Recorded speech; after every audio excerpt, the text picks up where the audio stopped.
record on this computer. Okay, I think are we recording? Let me make sure. Yep, we're recording. Okay, welcome everybody.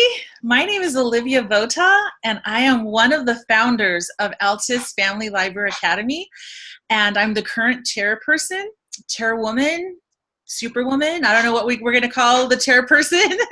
I don't like chairman. I don't like chairperson, but I guess that's what people call this position. So we'll just go with Madam President, if you don't mind. I'm kind of feeling that one. So I'm Olivia. I'm the chairperson, and we're thrilled that you could join us tonight. It's okay if you're watching this as a recording and you weren't able to make it here. You can watch this. You're watching this because it's being recorded. So that's the wonderful thing about living in 2018, right? So I hope you've had a wonderful summer. I hope you've had I hope you've been able to get out of the heat and go to cooler climates. Although, is there anywhere cool in the West right now? It doesn't seem like it, right? Seems like the whole West is on fire, for goodness sakes. But I hope you've had a good summer. I've had a great summer with lots of learning. It's been great. I'm really grateful to be back, though, from all the traveling I've also done. So even though I've had a good summer, I have to tell you that my kids have not had as good a summer as I did. We've been experiencing some homeschool blues. I don't know if your kids have been going through some homeschool blues. My kids have been asking me on a weekly basis, how many more weeks before Altus starts again? How many more weeks? And my littlest guy is keeping track, and it's so cute because he says, okay, just 7 more weeks before we can go back to school. And like, who says that anymore, right? So it's I love that. And I know that my kids aren't unique. So because of that, of the homeschool blues we've been experiencing, and because I promised you a fun meeting, we're going to watch a little video, because that's how we roll around here. We are awesome and fun, and you're gonna love these meetings, I guarantee you. This is Tim Hawkins singing the homeschool blues. I'm gonna open up the whole thing, and so hopefully, can you see it? Since I'm sharing my screen with you, so I'm assuming you can see it. Yeah. All right, let's go. I wrote you homeschoolers a new song. I got tired of the old one. This goes out to you, my friends. I don't have a harmonica, but this will have to do. Here we go. Okay, don't need a drummer. Okay, that's right. Just.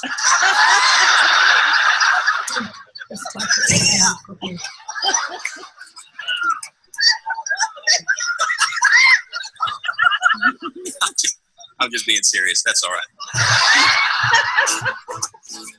Y'all great. They're doing it in Paris, doing it in Rome. People just like me, educating their home. They got the homeschool, blue. I don't get no tardy slips, don't need no hall pass. When I have to go potty, I don't have to ask. I got the homeschool. I got the homeschool blue. Seem to be well adjusted, and I can socialize just fine. The public schoolers get off at 3 p.m. I get off at noon sometime, yeah.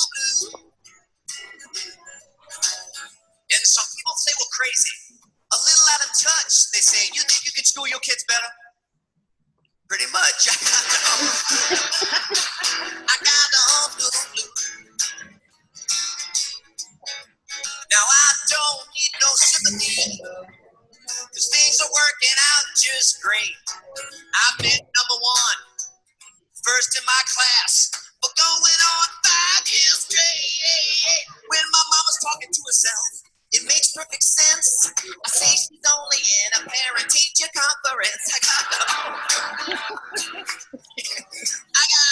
school. I ain't no fool. I got the love school. I got the walk through blue.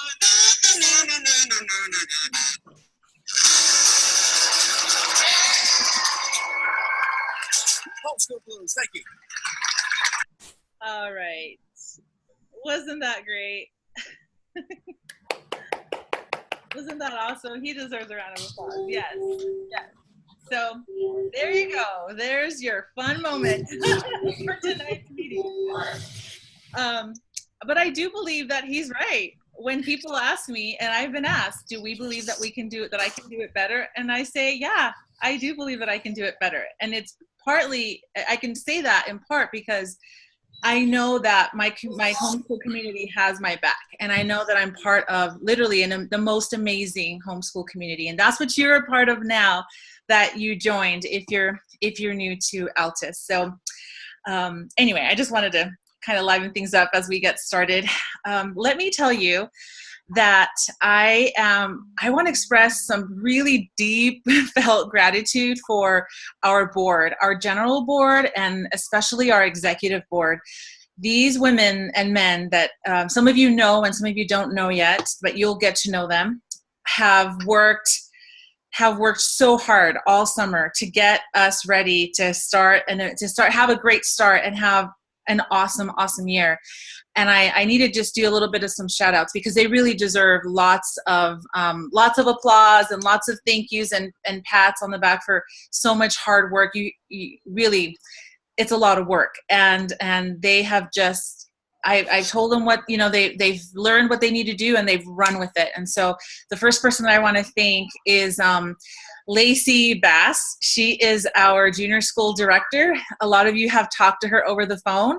Lacey is, let's see, Lacey, wave your hand, Lacey, so everyone knows who you are. That's Lacey. Yep, Emma is her daughter. That's Lacey. And I asked her to do something really hard, which was to be in a very public position. And she agreed to it. And I was so happy that she did because she's perfect for this position this year. So we're so grateful for her. And then Kimberly Nelson is our member VP. Kimberly, why don't you wave? And that's why she's the member VP right there. Because she's a load of fun and so people friendly. And we're so lucky to have her energy, her enthusiasm, her work ethic. I love working with her already. And so I'm so grateful for her willingness. She has, how many kids do you have, Kimberly? 12, 15? No, you have a 15 passenger, no, 12 passenger bag. Only eight. She has 8 kids, really young too. So her willingness to help while she raises this large family is just humbling to me. And then Katie Richens. Katie, wave, we're doing a dance. If I were playing some rap music, she'd probably be dancing, right? She is second in command, so you should know she's the administrative VP. And boy, if I could just have an ounce of her organizational, administrative, creative gifts, I would just be rocking and rolling because she's so gifted in these areas. And she also has a lot on her plate. And so her willingness to step into this heavy role, it's a really heavy role, is very humbling to me as well. You'll get to know the other members. We have a new secretary. Her name is Kelsey Dean. She's just moved here from Utah, and we're excited to have her, and we'll introduce the rest of the board later on. But I have to just tell you that we're going to have the most amazing year you've ever experienced. Trust you me. I'm not overhyping this, and it's because of the women and men that we have working for Altus, and so I'm so grateful for them. All right, let's get started. Let me tell you how this night is going to go. So first thing, this is being recorded, right? So if your husband isn't able to watch it, or you have a scholar that you'd like to watch it, this will be available probably tomorrow or maybe even tonight, to I'll pin it at the top of the band in our feed. I'll pin it at the top, so it'll be there. And I do highly encourage husbands to watch this, because it's good for them to know, right, what to expect and what you're doing, what you're spending all your leisure time working on. It's good for them to know, and so for the scholars as well. I think we want to start giving them more leadership opportunities, and taking ownership for their education means being a part of a meeting like this, even if they can do it later on while they watch the recording. That's fine. So here's going to be the order of speakers. I'm going to talk briefly. Hopefully I'll keep it brief. And then we're going to hear from Katie Richens, our administrative VP. And then we'll have some questions that you can ask her. Okay. You can raise your hand all along the process, but if you want to wait until the end, we'll field questions after she's done. And then we'll have Kimberly Nelson speak, and then we'll have questions. And then we'll have Lacey speak, and we'll answer some questions there. And then I'll do a little bit of information from my position as a principal mentor and as the president of the school. And then I'll just give you some closing remarks. Okay, we're going to try and keep this as short as we can, given that we do have a lot of information to deliver to you. But because we do have so much information to give to you, we didn't want to have you here for like a 4-hour meeting, right? So instead, we're so creative that we've come up with I think an awesome solution.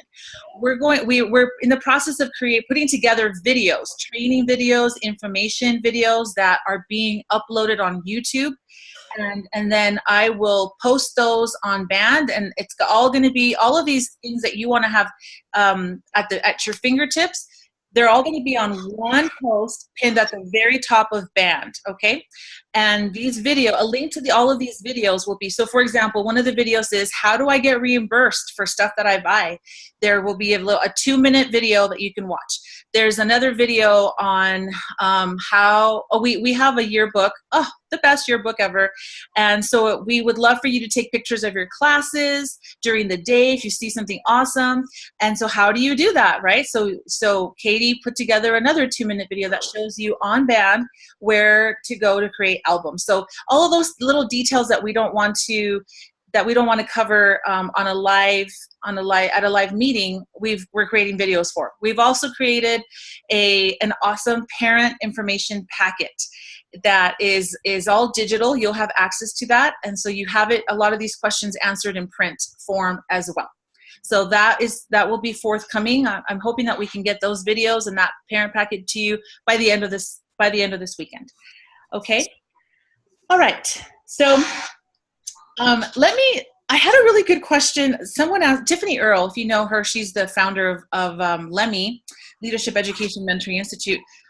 She asked me a couple of days ago, we were on a conference call, and she asked me, she says, what's your motivation, Olivia?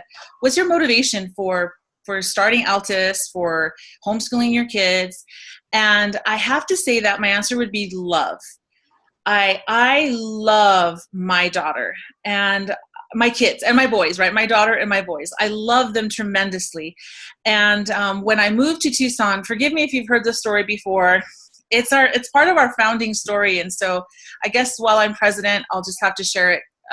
I'll just have to share it. But when I moved to Tucson, there wasn't a LIBOR community, a leadership education community. There wasn't one at all. And I had just come from an amazing community in Utah. And I knew what I had and what I wanted to continue to have. And so when I got here, I kind of had a little panic attack when I realized that because there wasn't a LIBOR community, I was going to have to start one. And that was really intimidating for me, especially because I got sick, really, really sick shortly after we moved here. So because I got sick, I just shelved that idea, even though I mourned the loss of this just outstanding homeschool community that I had been a part of. But so then in the process, I joined a couple of co-ops, and they met the needs at that time. But in the back of my mind, I always knew what I could have. So what really tipped the scales was the 2016 presidential election. And I was shocked and disappointed by the way that people spoke to each other on Facebook, right, about each other, about the people running, and just the stuff that I saw online was just so disappointing and so discouraging. And I thought, where are the statesmen? Where are the stateswomen, right? That I know we absolutely need to lead our country. And it fired me up enough that I said, all right, that's it. I'm starting a library school. And so, and then also that coincided with the fact that my daughter was 11 and a half at the time. Sierra was 11 and a half, and I knew she was ready for the scholar projects, for LEMI scholar projects. If you don't know what that means yet, we'll explain it in a bit. But I knew she was ready. So these two things, these two things came together. The fact that Sierra was 11 and a half, and that if I wanted her to start with the projects at 12, I had to get going, as well as this feeling of, man, my country's going down in flames, and I've got to do something. I can't let it go down in flames, right? And it's not a commentary on our current president. It's a commentary on just the general yuckiness of politics, right? And people being unable to have civil discourse about the problems in our country.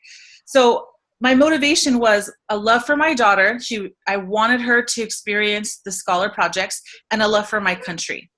And that really is the foundation for me of starting Altus. And so as I started to put these ideas together, I want to share with you a document I came up with that we all have access to.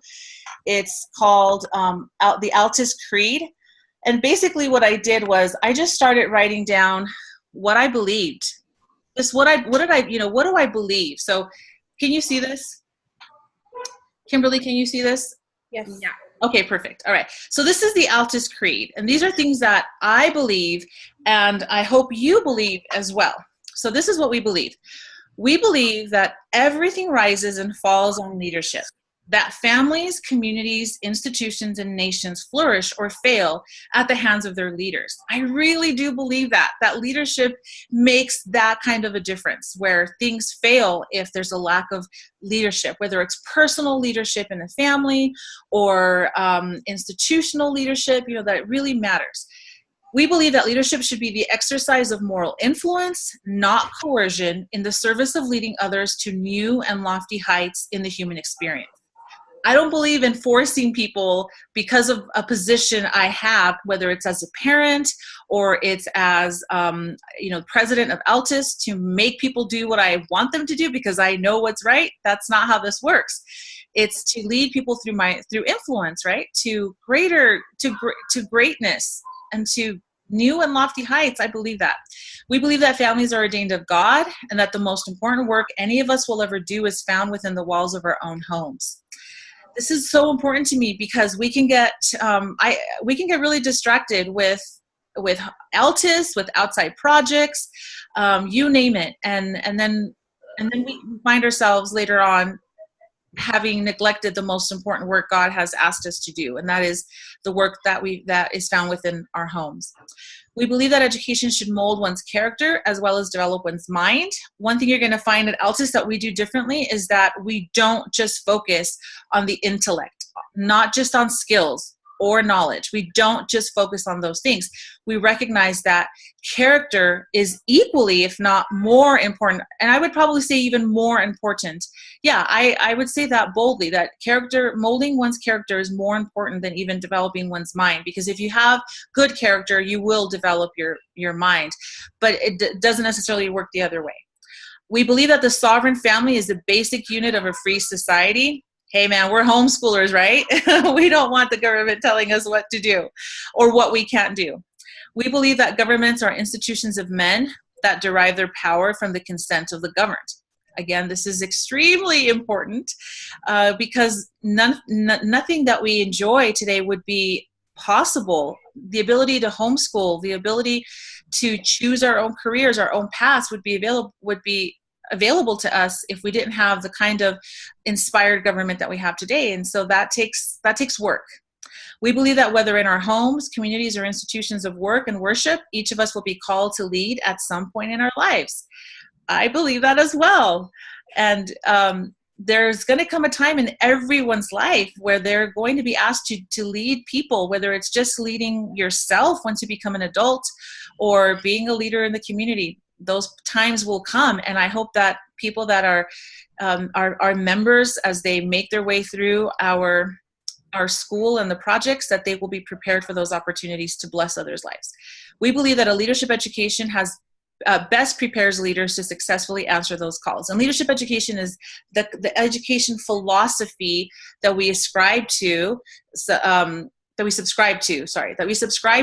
and it's an education philosophy that grew out of lots of different thinkers in the education field. And I won't go into all the details of leadership education right now, but we will definitely explore those ideas throughout the year.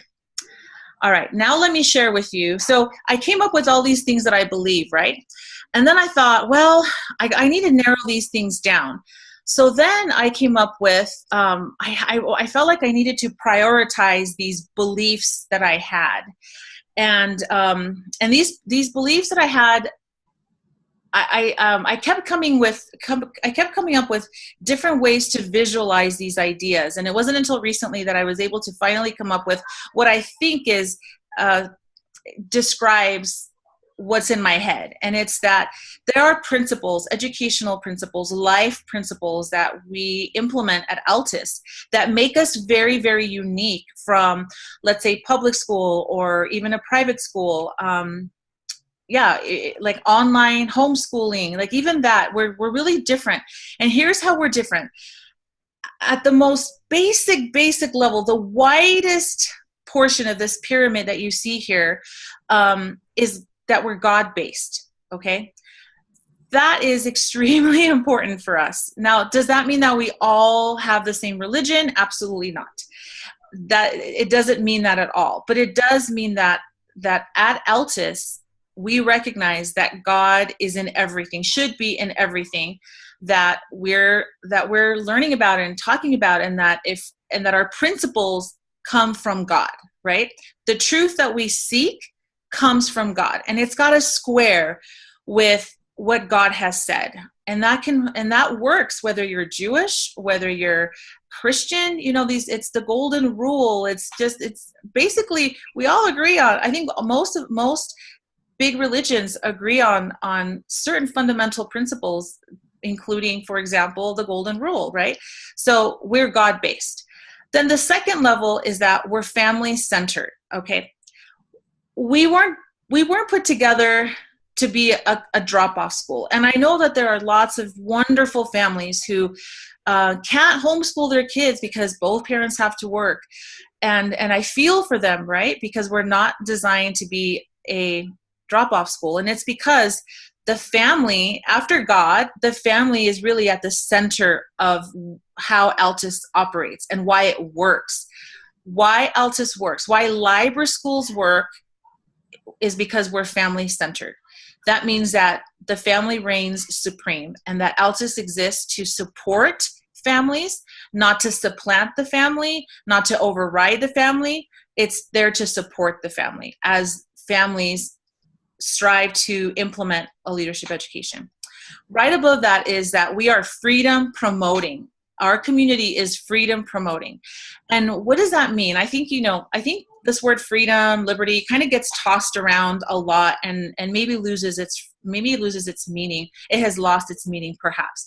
But what that means at Altus is that we recognize that, like I said earlier, that many of the things we enjoy, such as the freedom to homeschool and the freedom to pursue the kind of lives that we want to pursue, that is a gift that we enjoy, right? Because of the kind of government that we have, and it's important. It's critical that we protect those principles, that we live those principles, and that we promote those principles that support our Republican form of government. And if we don't do that, then I think we put ourselves in a position where we get to enjoy luxuries, right, that we've done nothing to deserve We've done nothing to deserve them. And so I believe in paying it forward and paying it backward too. And so freedom is one of those gifts that we enjoy that is so important to be able to allow us to live the kind of lives that we want to live. Right above that is servant leadership. Okay, we talk a lot about leadership, and I'll even talk a little bit more about it at the end of the day. But leadership is, all it is influence. At the end of the day, leadership is influence. And but I think that the greatest kind of leadership is servant leadership, where we take our talents, our gifts, our resources, and our leadership abilities and skills, and we use it for the betterment of humanity, to serve others. So if you're wondering what kind of product we hope to put out, right, as people go through Altus and graduate from Altus, we hope that we've created servant leaders. And then finally, at the very tippy top there is that we are agency driven. That again, I mean, all of these are so important. I keep saying, and this one really is. Agency driven really is. And this one definitely sets us apart from other forms of education. And in the sense that we trust that our children have the ability to make choices about their education. We trust that they should take ownership of their own education. And we want them. I can't imagine a single parent saying, no, I don't want my child to take ownership of her education. But can that really happen in an environment of coercion? Can someone really choose for themselves if they're being coerced? And that's what makes us different, is that at Altus, we don't shame students into doing work. We don't guilt trip them into doing work. We don't coerce them into doing work, manipulate them into doing the work that we hope that they'll do. We work very, very hard. Believe me, it is really hard, but we work very diligently and hard to develop the ability to inspire our children to want to choose for themselves an excellent education. And so these are the principles. So this is what we live and die by, Altus educational principles. All right. Okay. So I came up with this, right? But then I was like, I feel like I need to come up with something else to also clarify who we are. And that's where the golden circle came from. And if you're familiar with Simon Sinek and his book, Start With Why, then this will make sense. If you're not familiar with Simon Sinek and his concept called the golden circle, then I invite you to watch his TED Talk. It's called Start With Why. And you can also read his book, Start With Why. Excellent. I can't recommend them enough. And if you know me, you know that I'm constantly talking about our golden circle and how this concept of the golden circle can apply to anything. So, I have a golden circle for why I homeschool. We have a golden circle for our family.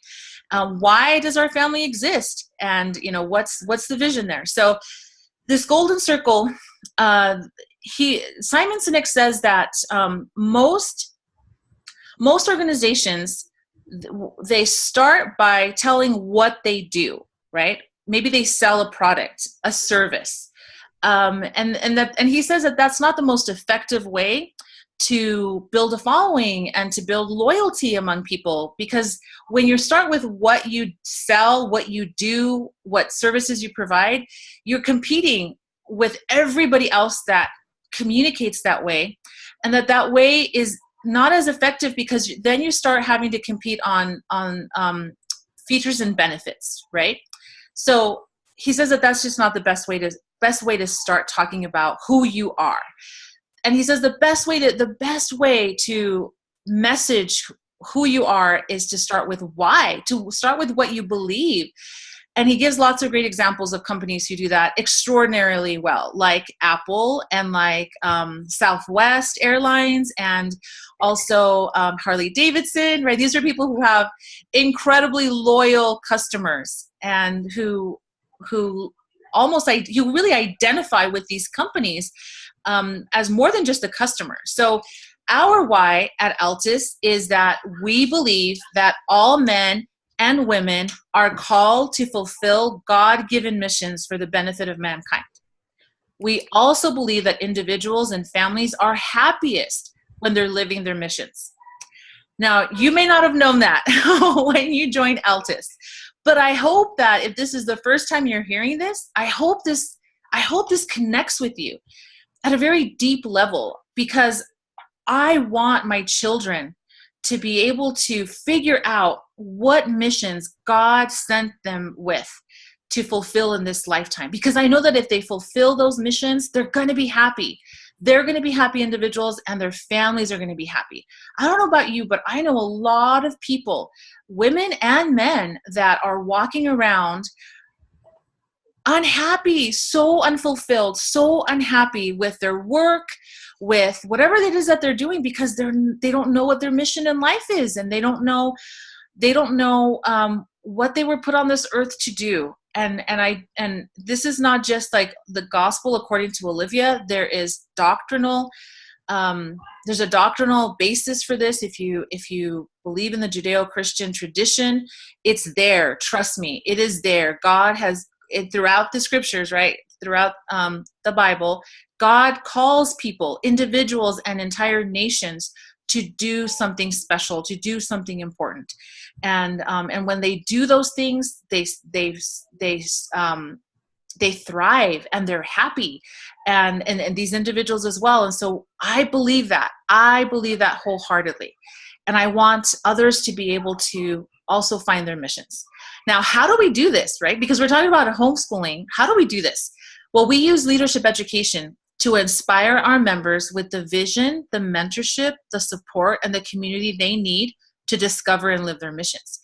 Listen, this is this is kind of a lofty thing, a lofty goal, right? To say, I am going to help my children find, discover, and then live their missions. That's kind of a big statement. So we have to become the kind of people that can do that we have to become the kind of people that have the kinds of relationships that contribute to that. We have to have the know-how. And so I have found that leadership education, as far as educational forms go, is perfect for this. It was designed on purpose to help people discover and live their missions. And that's why we implement leadership education at Altus. Now, if you do something differently in your home, it's okay. We're still in good company, because leadership education isn't the only way that people have throughout history have found their missions and have found a way to live them, right? It doesn't mean that if you don't practice leadership education at home, it doesn't mean that you don't have a place at Altus. It's just how we run things at Altus, why we do everything that we do. The how comes out of this, okay? And then the most basic explanation I can give you about what Altus is we are a leadership education community that gathers together to participate in scholar projects and junior school classes. If you walk into Altus, those of you who walked into Altus to check us out, what you saw was a community of homeschoolers that were participating in scholar projects and junior school classes. That's basically what we do. That's not super inspiring. I mean, I know what a lot of you, what you saw, you loved, but it certainly isn't enough to make people want to do all of the how that we ask people to do. That's why we don't talk as much about the what, we talk about the why.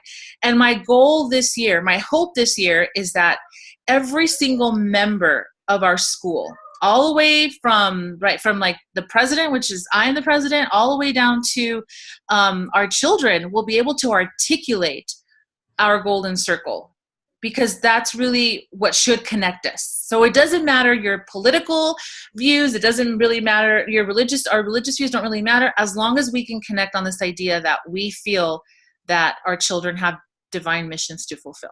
So I hope that inspires you. I really, really hope with all my heart that you find that to be something that you connect with, and that inspires you.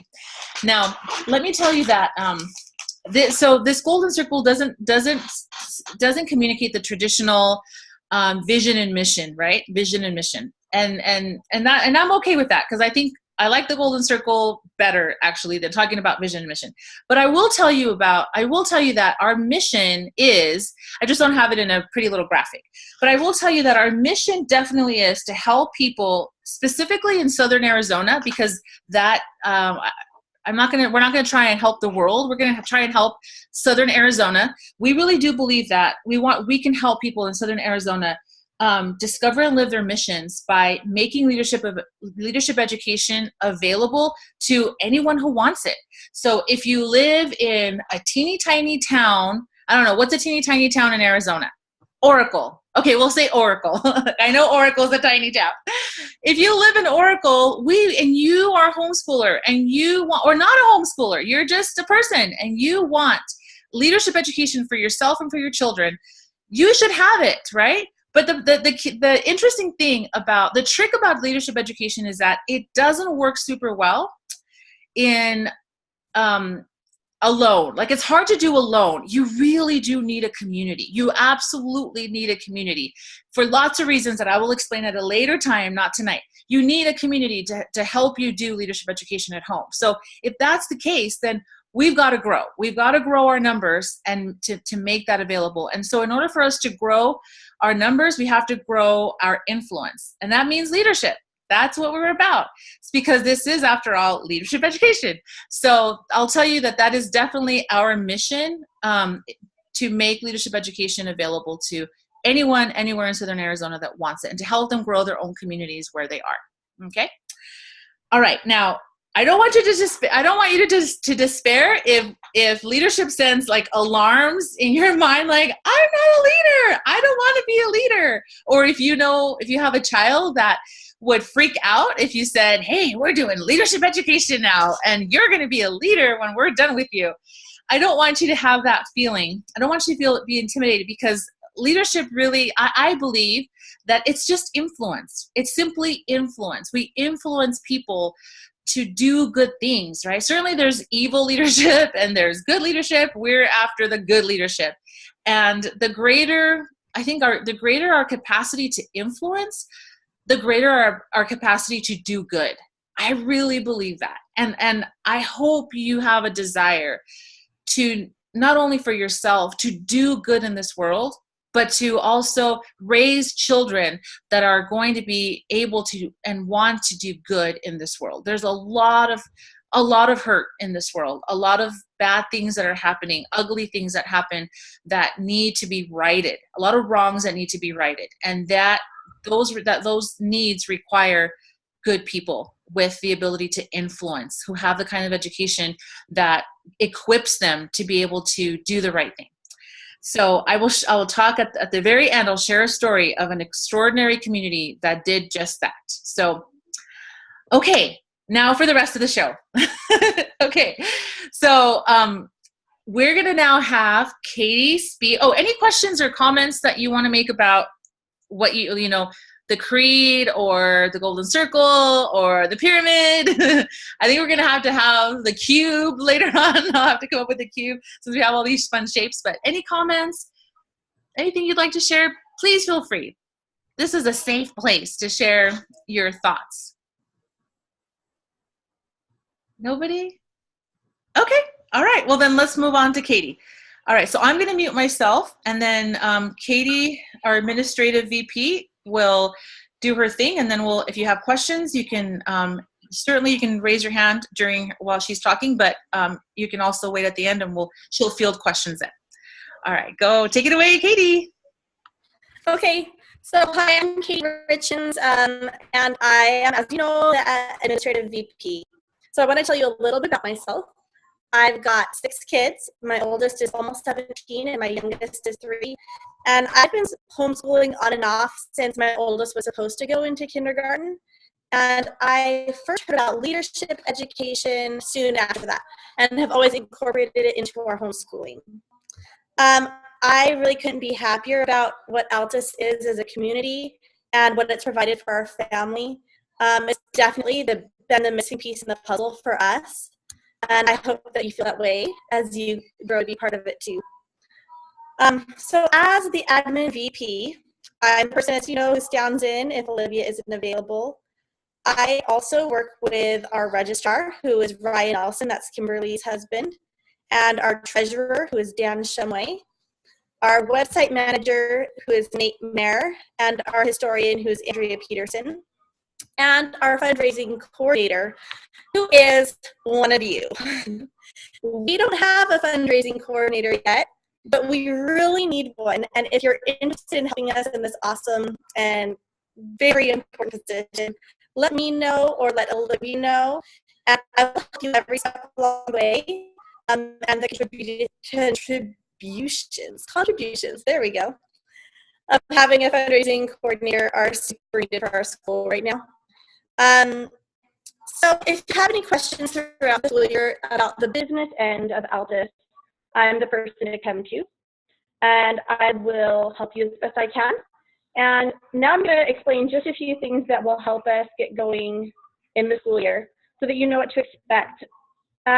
This is the boring stuff, I've got to say. Kimberly's going to have the fun probably, and Olivia's more fun, but this is kind of the businessy stuff, and if you're not into the businessy stuff, it's still important, and we're just going to go through it quickly and efficiently, okay? So, about registration.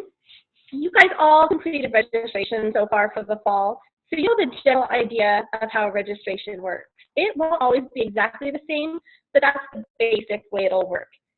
In October, so that's a few short months away, I'll be contacting all of you to get an idea of what class you like to think about mentoring in spring. So have that in the back of your mind now as you head into the semester and be thinking about what you might be interested in doing. And in December, we'll open up our registration for spring 2019.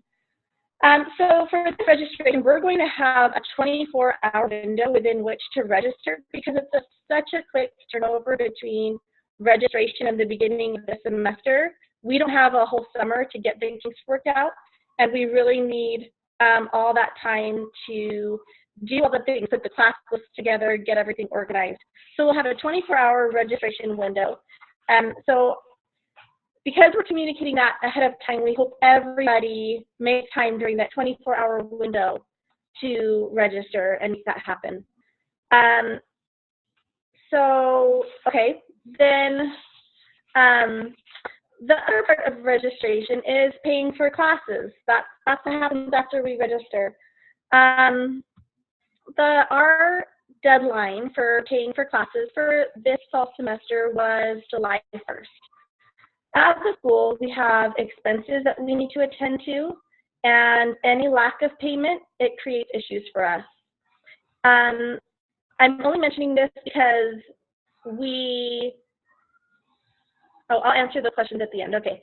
I'm only talking about this because we do have some families who need to still pay, and if you feel that your family would benefit from a payment plan, please email me at richenskatie@gmail.com, and you can find that email address on there. And I'll be happy to work out a payment plan with you. We value every single one of our families and the contributions that you're going to make to the school. And in the interest of clear communication, though, I want you to know that unfortunately there are consequences for non-payment. You, one, won't be able to be authorized to receive reimbursement for expenses until you have paid as agreed. And two, a family won't be allowed to participate in the following semester unless payment has been brought up to date.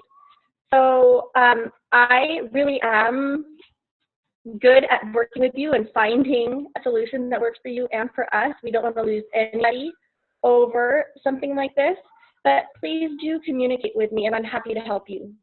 Okay, so every month we have our school OA meetings. Those are our membership meetings where we get together as parents and we talk about the book, and we also will bring you up to speed on anything on the business end that you need to know. So that's where we'll receive a report from our treasurer, Dan Shumway, or in his absence from me. If you have any questions about the budget or about our finances, please ask me. As a family school where we try to do everything completely ethically and with integrity, and we're an open book. Class budgets will be posted on our All Classes tab before the start of the semester. I hope you're all familiar with the All Classes list. It's the summary of all the classes that we have in order from youngest to oldest, so everybody can access it and see who's in what class. And we will have a video for you on our YouTube channel walking you through how you submit the receipt for reimbursement like Olivia mentioned. Please do keep in mind that we keep our budget kind of as low and tight as possible. And if you choose to exceed your class budget, we can't reimburse you for the amounts that you exceed the budget. So I'd hate for that to be an issue for anybody. So just keep an eye on your expenses throughout the semester. And we'll try to keep in communication with you about that too. All right, so our website is currently being redone. It's going to be a great tool that we can use to strengthen one another and to connect with the community more. And it's a great introduction for new interested families to see what ALPS is all about. We would like to use photos of your children taken at school on the website. And here's the details. Student and family names will never be posted in conjunction with images. And in fact, they won't be publicly posted anywhere at any time. So please message me in a band chat or email me if you would like your family to not have any pictures appearing on the website. Please include whether it's okay for them to be in a photograph if it shows them from behind or with their heads or faces cropped out of the picture. But we would like to use the real examples of what our school day looks like to represent our school. Okay, so I absolutely understand that there can be very real concerns there, and we in no way will use any children's images without their permission, without your permission. And if you do not send a message to me on band, that will be taken as your parental consent for those images to be used on our website, again, with no identifying information whatsoever. So also we have a yearbook. As was mentioned earlier, our excellent historian, Andrea Peterson, creates it from photos of all of us that we take throughout the year. We have a video about how to load those photos and where to load those on the YouTube channel, so check that out. We really invite you all to share your photos. It makes the yearbook that much better. So now I'm going to tell you about the CPC. That's the Christ Presbyterian Church where we meet. And it's such a great facility. We are so thrilled to get to work with the people at CPC. It is an ideal setup for our needs, and we enjoyed an excellent relationship with everybody at CPC last year. There's a few important things that all of us need to know, all parents and children need to know, so that we can continue this relationship. So please share all this information with your kids before the beginning of the school year. Number one is that there is a courtyard when you're walking up the steps to the CPC where we meet. Before you enter the building, there's a little courtyard to the side that has low brick. It's about 14 by 14, low brick around. It has some potted plants, and it has a beautiful water fountain. It's really important that we do not enter that little courtyard or touch it. It's something that's very special to them. I believe it was received by donation, and we don't want to do anything that might make them feel uncomfortable or tense about that special little area.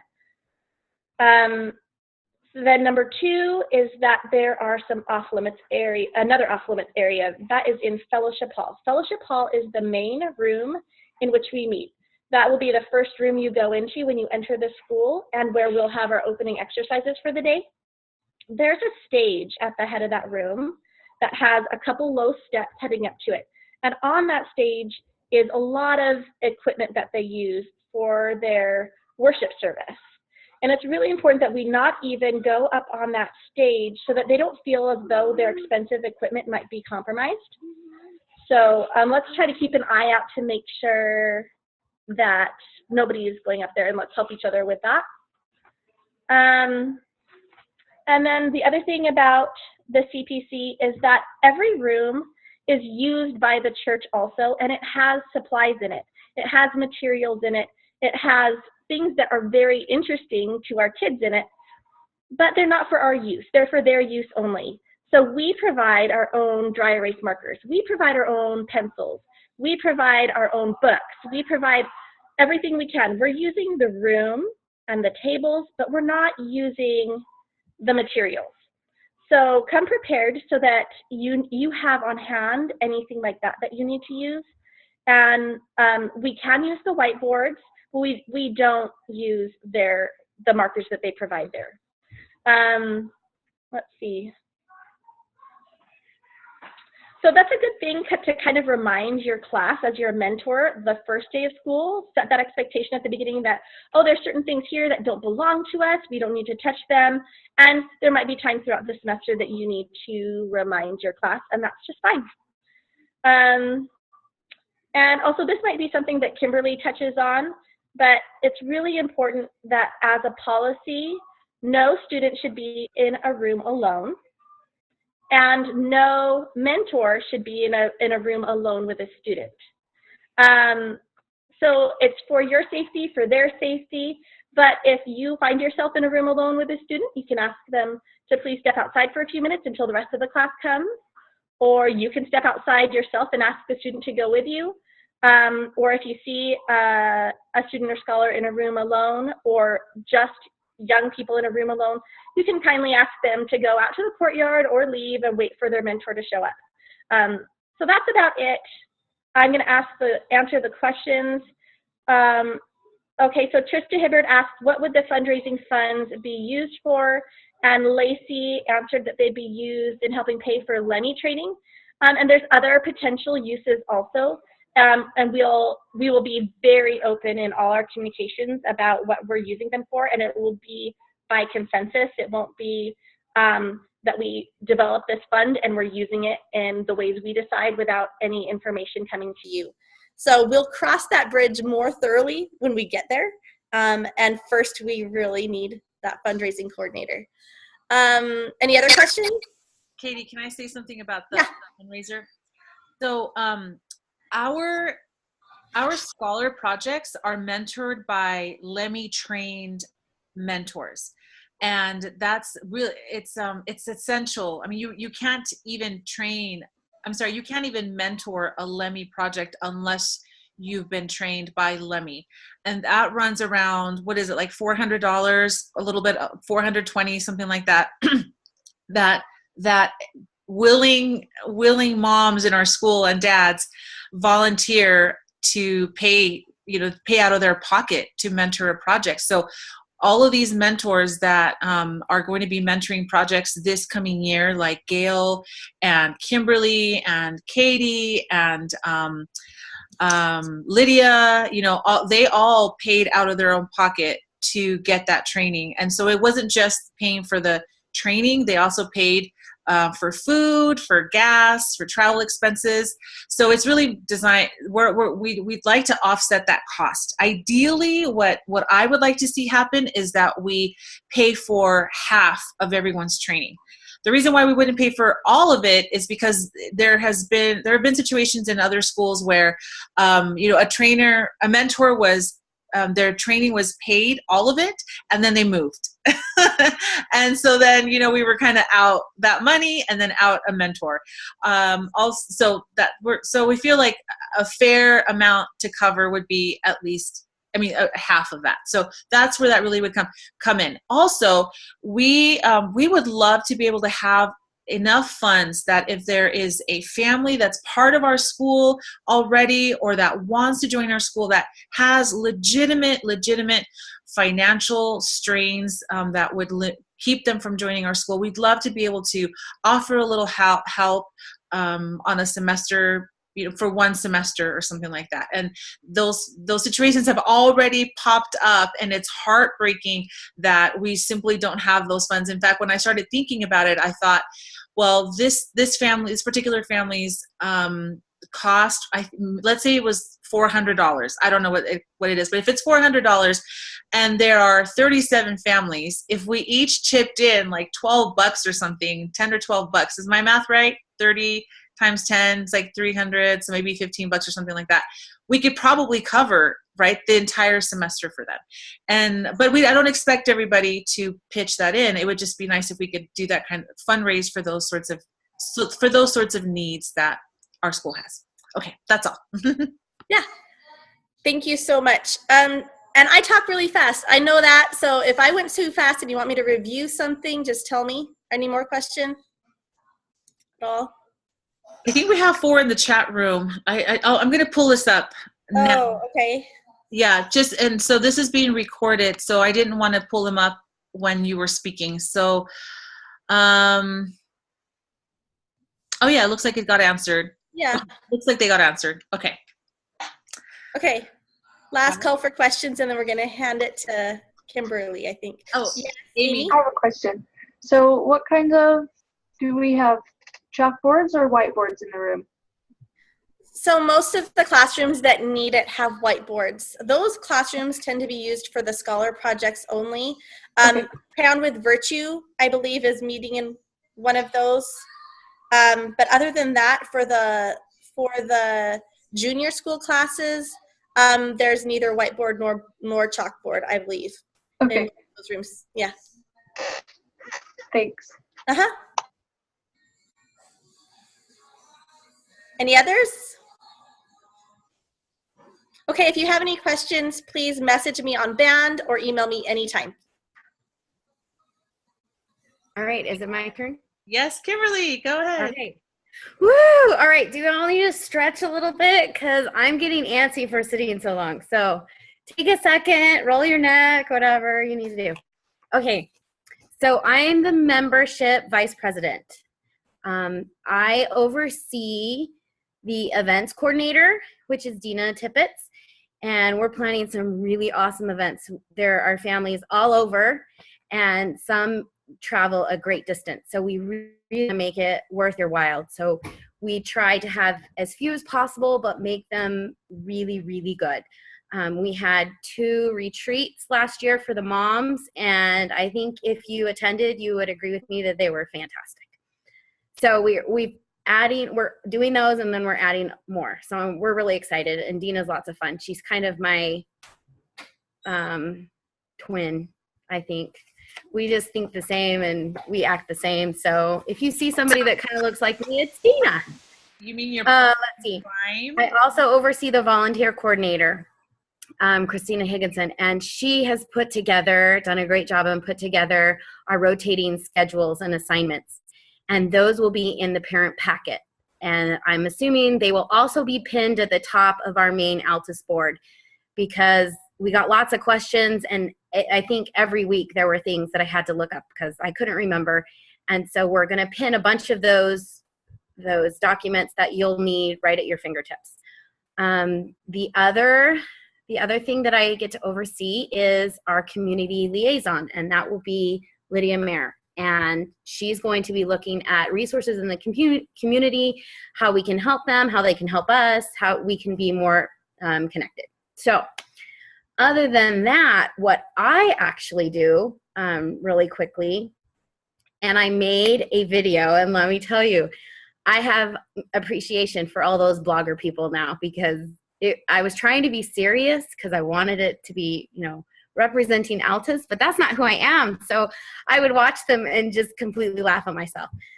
So anyways, I go into more detail on what I actually do. I think I made a video on what the member VP does. I made a video if you have problems, questions, concerns, suggestions, what do you do? I made a video about if you have a friend or family member that's interested in Altus, what kind of steps do you take to get them connected with us. And then my last video was, I'm a member, how do I stay in good standing? So all of that goes into great detail, and it's really silly. Anyways, I will tell you quickly a summary of those. So I'm going to act as your liaison between you, the parents, and the board. So if you do have a problem, a question, a concern, a suggestion, an issue, any type of thing like that, come talk to me. Our school has doubled in numbers since May. So I only know half of you. So I want to get to know the rest of you. I'm very friendly and I just want to be your best friend. So if you have any question, big or small, silly or very deep, I will find the answer if I don't know it. But I will talk to the board and bring up all those problems, questions, concerns, and things, and then we'll discuss it and I'll get back to you. Let's see. I help with discipline problems, and I don't know if Olivia was just being comedic when she asked me to do this, but humor is the best way to diffuse anything, right? So if there is something that you as a mentor in class can't handle with your co-mentor, please talk to me. Or if it's the junior school class, talk to Lacey Bass, our junior school director. And we would be happy to meet with you and the student and the parents. Like Katie said, a mentor should never be meeting with a student alone, one-on-one. It should always be a group. And we want to address issues like that when they're small, instead of something that festers or something that gets out of hand. So if you have any problems. Can I interrupt you real quick? Yes, sure. I just want to clarify something. So in leadership education, we do mentor meetings with students. And the appropriate way to do a mentor meeting, if you want to do it on campus, is to go to a hallway, right? Where you're not in a room by yourself with the student, but you're in a hallway that gives you some privacy to be able to talk, but people can, people can see you. Does that make sense? It's a public open area.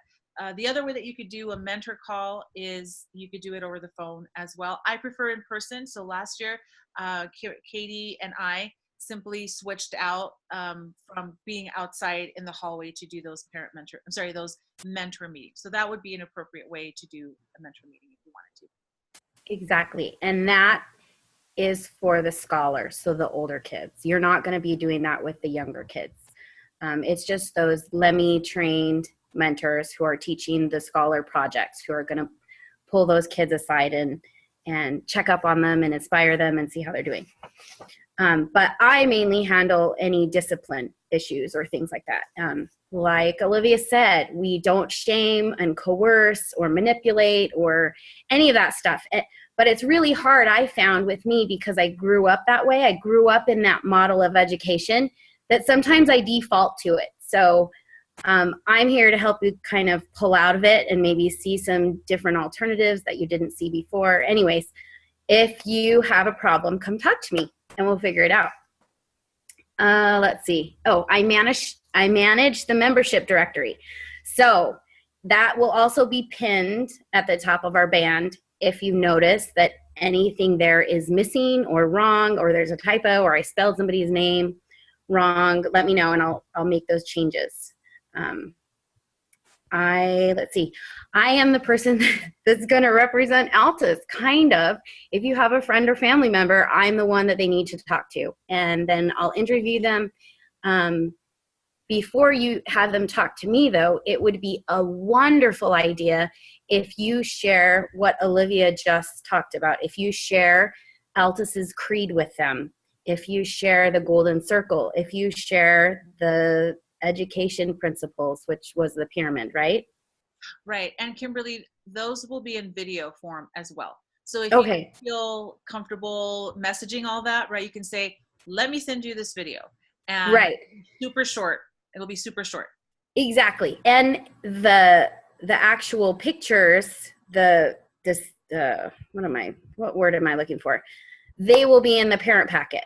The creed is in the parent packet. The Golden Circle is in the parent packet. Exactly. So you can have a printed out version of that too if you want to give to them. But after you've talked about it with them, that our leadership education model, and I would say that we have based our leadership education on the book Thomas Jefferson Education by Oliver DeMille. So I would highly recommend you read it or borrow a copy from someone and get a hold of it, because a lot of the language that we use and vocabulary and things like that are coming out of that book. So if you share all those things with your friend and they're still really excited and it does connect with them and they want to be a part of our community, then you'd have them talk to me. and we'll go from there. Okay, let's see. Oh, I'm the welcoming committee. Yay!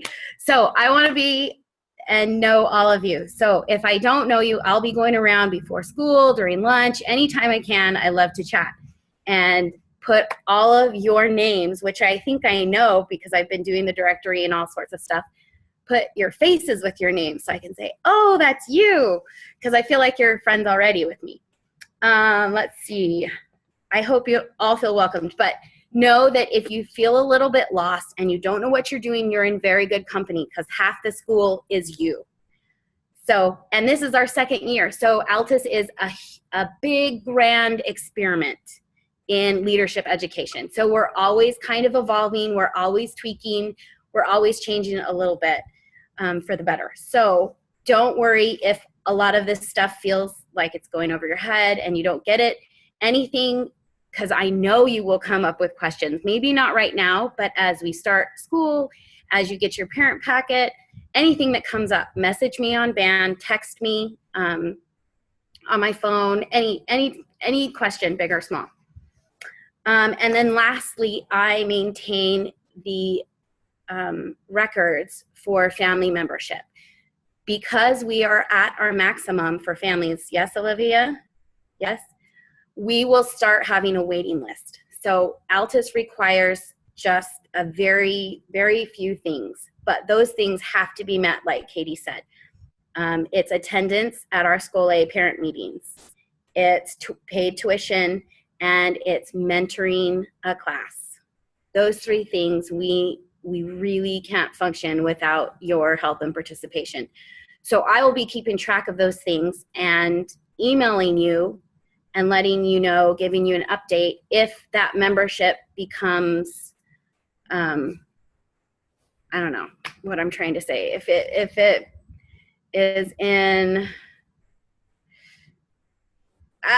Delinquent, to say well, I don't want to say delinquent. If you need some help, if you get behind, we want everyone to stay, and we want Altus to be a good fit for you. So if it isn't a good fit for you, then we will send you with lots of hugs and kisses and hope to come back. But if we have a waiting list, we want those who are waiting to be able to have a chance. So if there's an issue with your membership status, I'll be contacting you and trying to figure out what it is and how we can fix it. Kimberly, Trista Jeopardy. In Jeopardy. The what? In Trista Jeopardy. in Jeopardy. That sounds much better. See, that's why she's the president, because she can make it sound very. It wasn't me. It was Trista. It was Trista. Oh, good. Oh, thanks, Trista. Yes, I know. See, it's silly. You'll watch the videos and you'll just laugh at me because I'm trying to be too serious. Anyways, okay. So that was kind of the boring stuff. So I wanted to get into the nitty-gritty of actual school on Thursdays. So I wanted to talk about what to bring, and I wanted to talk about those rotational kind of assignments that Christina has put together. And I wanted to go over some frequently asked questions that we hear a lot. So what to bring to Altus? What should your kids bring? A backpack labeled. And that will be a theme. Everything, please label everything. A backpack to hold all their stuff.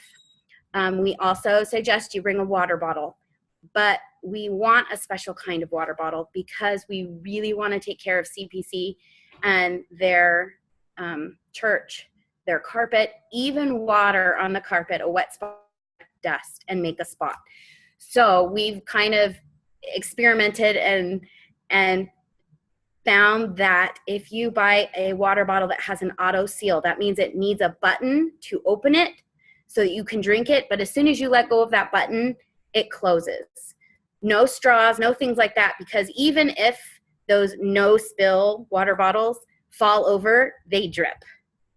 And I've had many of them. So in the parent packet, we've posted a picture, and you can find them on Amazon, you can find them at Fry's, you can find them at Ross. There's a whole Walmart, a whole different host of places you can find water bottles like that do not leak at all.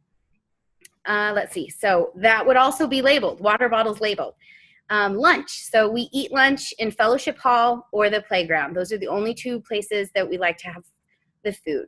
you can either pack your kids' lunches individually, and then sometimes they eat outside and the moms can eat inside, or you can bring your lunch and do it family style.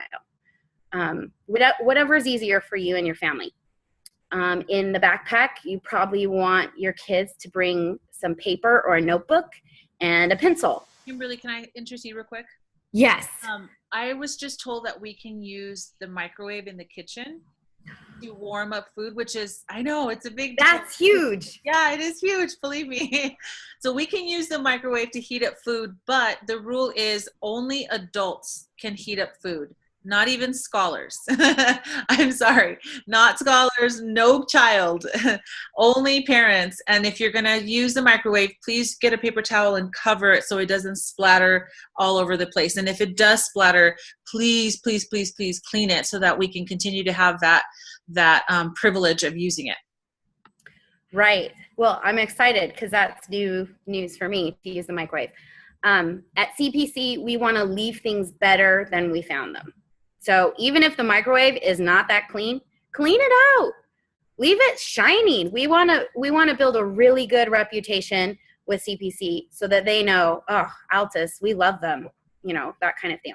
So back to what to bring. Backpack, water bottle, lunch, paper, notebook, and pencil. The scholars especially will be writing a lot.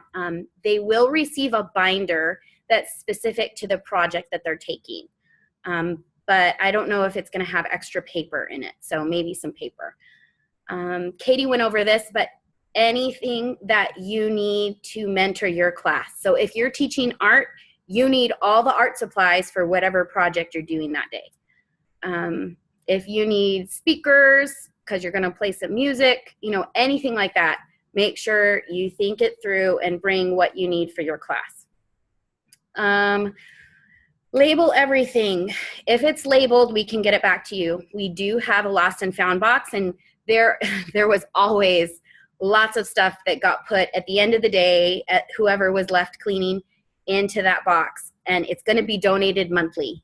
We try to make announcements and say, hey, look at this stuff, but I was shocked. There was still stuff at the end of the year in that box. So we're just going to start getting rid of it because nobody wants to cart that box full back and forth from their house to Altus every week. Toys. We had lots of kids bring toys, and they were so great, and they played with them, and they shared them, but we'd like them to only come out during lunch. So we don't want it to be a distraction in their classes, and so they need to keep them in their backpacks. I honestly wouldn't let my kids bring toys because every time it either got lost or broken.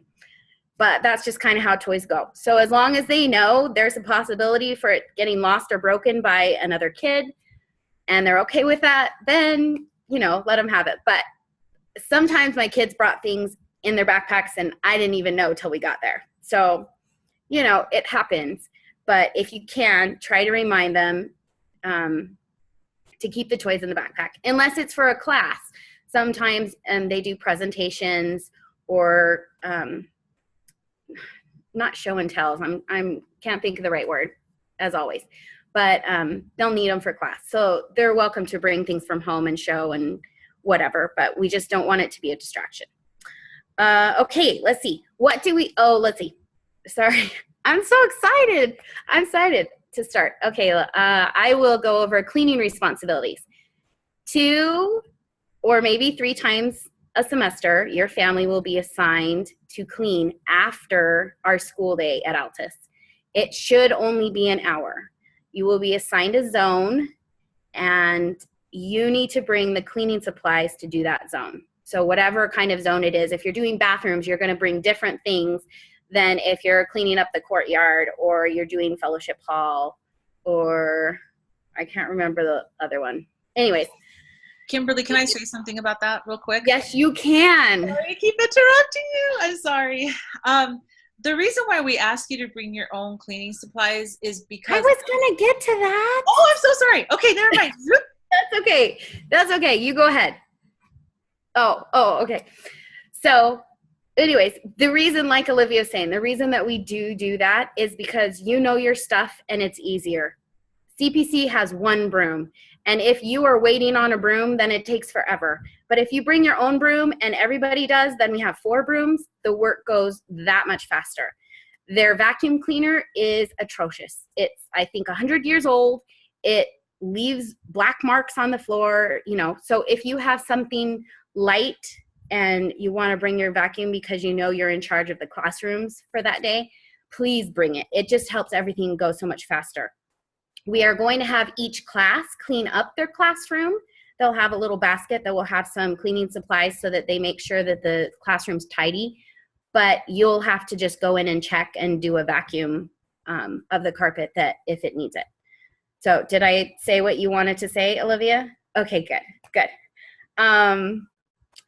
So if for some reason you cannot make or stay after Altus when you are assigned, we ask you to find another family to swap and another family that is also doing your assigned zone. So if you are in charge of bathrooms, look on that list, which will be in the parent packet. All the rotations of assignments will be in the parent packet. Look and see who else is doing bathrooms and talk to them through band or during the day at Altus and say, hey, you know, would you mind swapping with me? And then let Christina Higginson know that that's happening. So she can either change the chart or she'll know that something's covered. So we know who's actually going to stay there for cleaning. There is one person that will be assigned the captain, and they're the ones that are kind of the last person out the door. And then they will talk to whoever's at CPC and say, bye, we finished, we're leaving, and then CPC will lock up everything. So we don't have to worry about locking up. Let's see.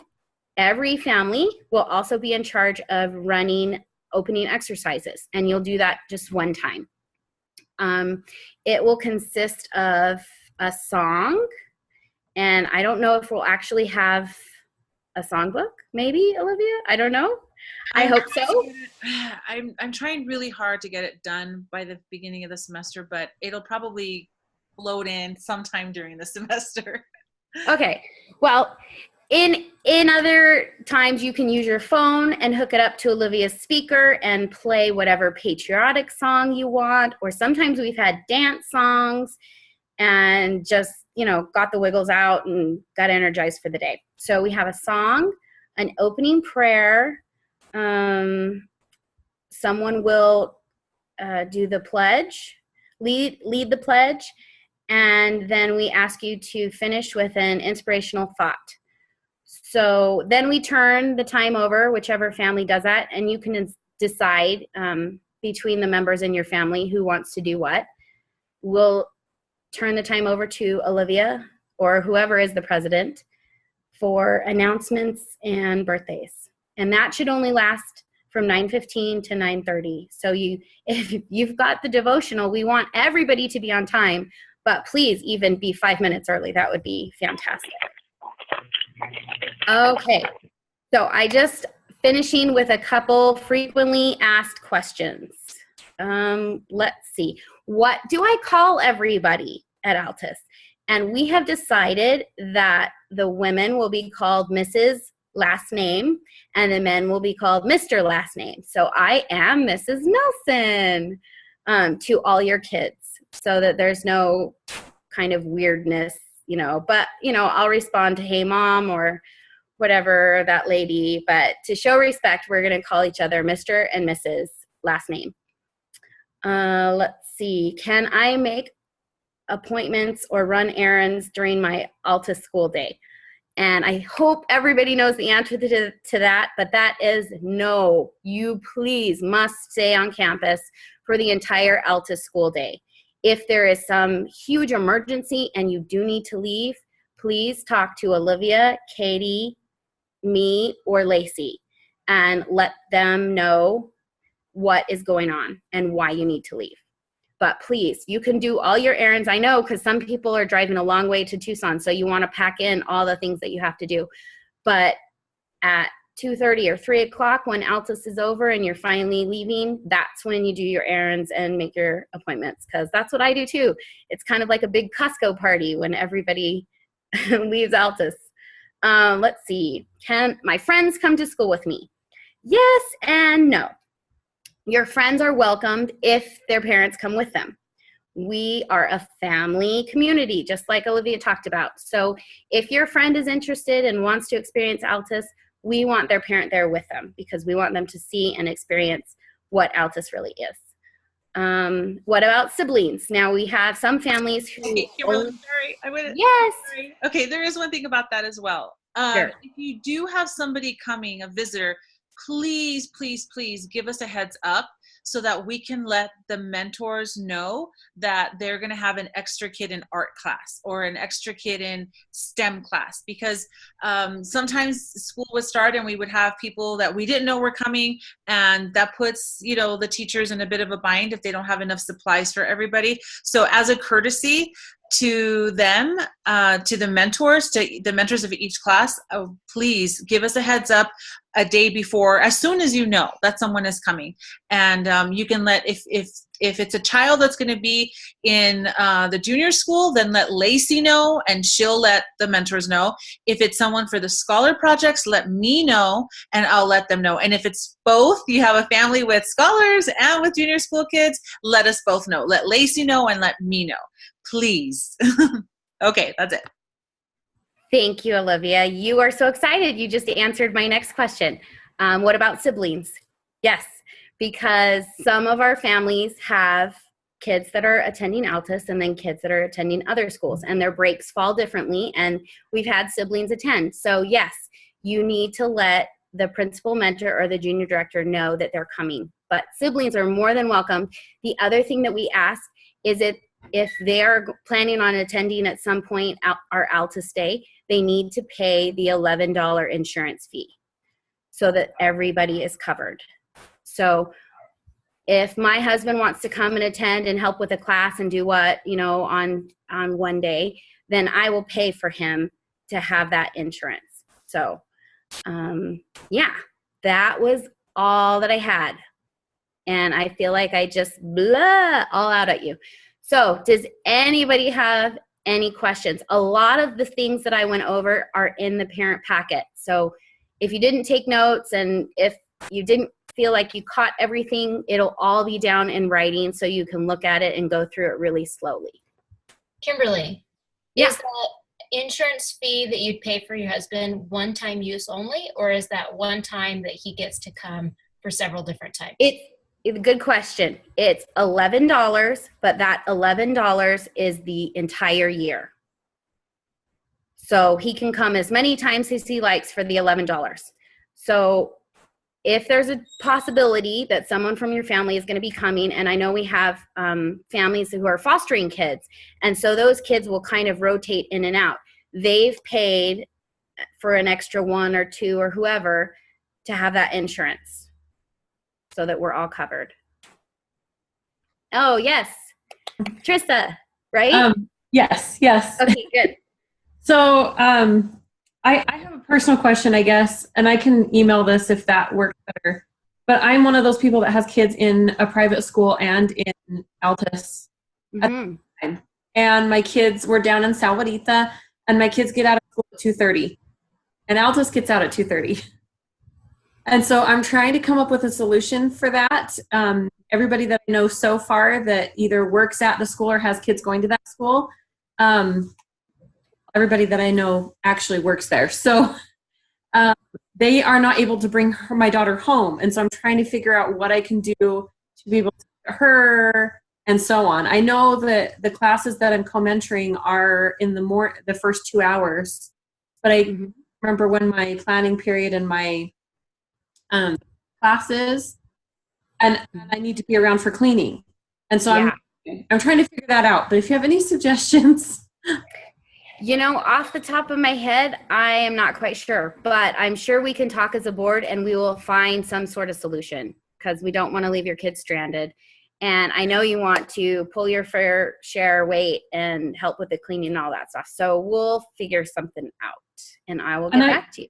It may be that like I can try to find somebody that could do it sometimes, but not all the time, so that I can make sure that I'm there when I need to clean, when I need to, whatever. But sometimes I may need to come back. I don't know, but I'll let you know.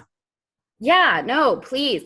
We can talk on the phone about that later, or email me or I'll talk with the board and we'll figure something out.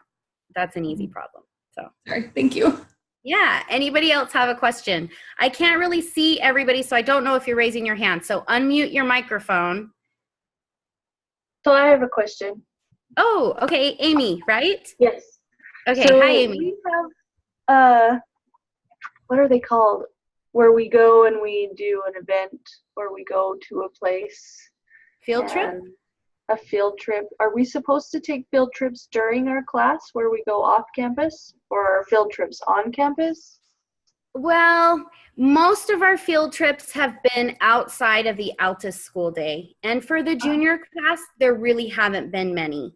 The scholars will have occasional field trips with their classes, but usually those end up being not during Altus. Okay. Do Katie and Olivia agree with that? Yeah? Okay. All right. Yeah. Yeah, in the junior school, there's just not enough time to take them somewhere and back within an hour. So, for example, last year, Crown with Virtue, the Crown with Virtue girls went to is it called the Renaissance Festival, and they did it on the day that it was for like elementary school aged kids. That's when they went to that. So it's just best to do it outside of school because you just don't have enough time when you just have 1 hour of instruction in the junior school. Yeah. Right. Well, and So- the other thing is we're a family academy. So most of these field trips, everybody was invited. So if everybody did that during Altus and we all just evacuated the building, that wouldn't work really well. That would mess up some of our mentors' lesson plans and whatnot and things. But a lot of the field trips that we did with the Constitution and, let's see, what else did we do? We did a lot of fun things. Everybody as a family was invited. So that was really cool. Yeah. Okay. Awesome. Thanks. Did anybody else have a question? I see some things in the chat box. I hope Katie is, no? Okay, good. I just pulled them up. Okay, good. Do you want to read what is on there? Yeah, hold on. Oh, can you not see it? Am I the only one that can see it? No, I can. I just have it condensed here. Let's see. Okay, yeah, no extra paper in the binders. Oh, we do have supplies left over from last semester. That's really good to know. Let's see, anything that pertains to me though. I don't know, I'm reading sorry. this. I have one more question. Oh, sure. Are we supposed to provide binders for our classes? The scholars have binders. The junior class, not really. For art, because I taught art last year, I wanted them to have kind of a portfolio. So I had a lot of old binders that I just used and put in their thing. But the class, each class had its own fee. And whatever that was is your budget. So if you feel like you really need to have binders for your class or a folder to keep things in, then you use whatever that class fee was and submit. So did I answer your question? I'm sorry, my husband just came in and was talking really loud. Oh. So yeah, it just says in our class, in our booklet, that we're supposed to have like a binder where they have a moment to write, kind of to review what they did during that day. And so we would really like to have binders, and I could totally provide them, but is it something that I should provide a receipt for, or to get reimbursed, or if you can stay, would I ask the parents to provide the binders? Either. Yes, you ask the parents and tell them at the beginning of the year, your child will need this, this, and this. If it's something that would fit in your class fee, then save that receipt and you can be reimbursed. Okay. Thank you. Say something, Katie. It's okay. Okay, so I mentored Mastering Knighthood last year, and we did that. We had commonplace books or a binder that they put things in. We just asked them to bring a binder. parents are used to providing a binder. It's not a big deal for one parent to bring one binder, to provide one binder for a child. But when you have a small limited budget, it does become a big deal to get binders for everybody in your class. So I recommend just ask them to bring one. Yeah. Yeah, but for other classes, it might not be a binder. So feel free to ask Katie, what is my class budget? And then it will be posted before the start of school. Oh, there you go. Yeah. That's one of the things that I said. It'll be on your class list. You will see your total budget before the start of school. Great. Is there anyone else? Kimberly, another thing that some mentors did is that, for example, like STEM, Lacey asked for paper rolls, right? The paper towel rolls. So you can ask for supplies, and if people are able to provide them, then hey man, that's way better than to have to use your budget for buying, a Costco container, a Costco package of paper towels so you can have those rolls. Yes, for sure. Always post those things on Band. Questions you have can go on Band, all those type of things. We talk and respond to each other a lot. So one thing that you might not know is that we do have an end of semester gathering where we share things from our classes. So it's good to know that in case you want to do something special for the end of semester gathering and you save a little bit in your budget for that. So if you're knighting boys in Mastering Knighthood, or if you're crowning girls in Crown with Virtue, it's just something to plan for.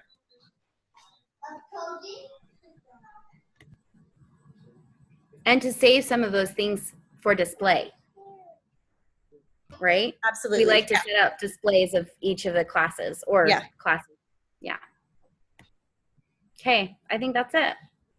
If you have other questions, and I know you will, then come ask me. Awesome. Thank you. Thank you, Kimberly. Sorry for all my interruptions. I should have known that you were going to You're going to owe me later. All right. Chocolate, dark chocolate. You got it. I actually have some, so it's yours. All right. Lacey, you ready?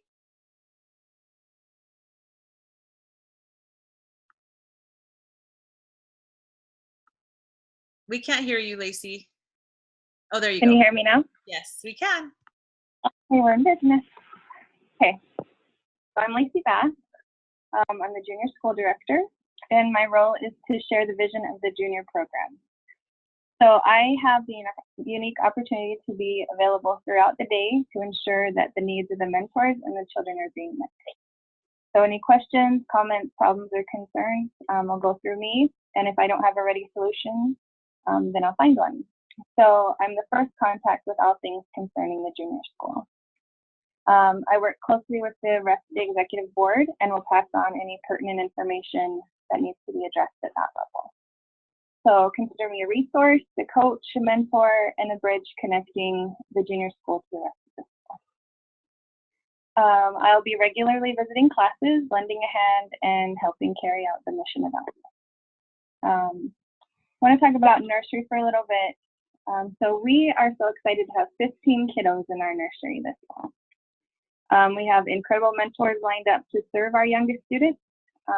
But to break up the day for them, we'd like to have the parents pick them up from nursery to spend their prep hour with them.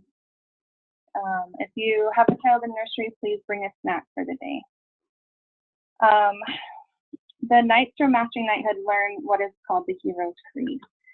And if you've ever heard any of the boys recite it, then it just warms your heart and inspires you. I know it's done it for me, but we feel that this list of actions is just as important to incorporate as mentors and parents. It's recited as follows. Stay at your post. See a need, fill a need. Perform with exactness. Return and report. Be gracious. So I'm going to give an example or two for each one of those. Stay at your post. We talked about staying on the campus. A schedule has been created and it's outlined in a way to promote success for our school. So we ask that you attend your classes, attend Family Foundations, and to be in the classes that you're assigned to mentor or be a helper in. See a need, fill a need.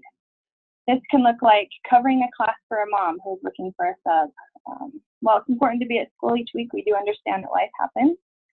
And we do ask that if you're going to be absent, that you look at the schedule and contact the parent who has a prep period that hour to cover your class, and to just take accountability for that. Return and report. So we all have stewardship at Altus. The junior class mentors will help, will keep me updated on happenings weekly that, that can look like a text or a phone call, or we can chat in the lunchroom, in fellowship hall.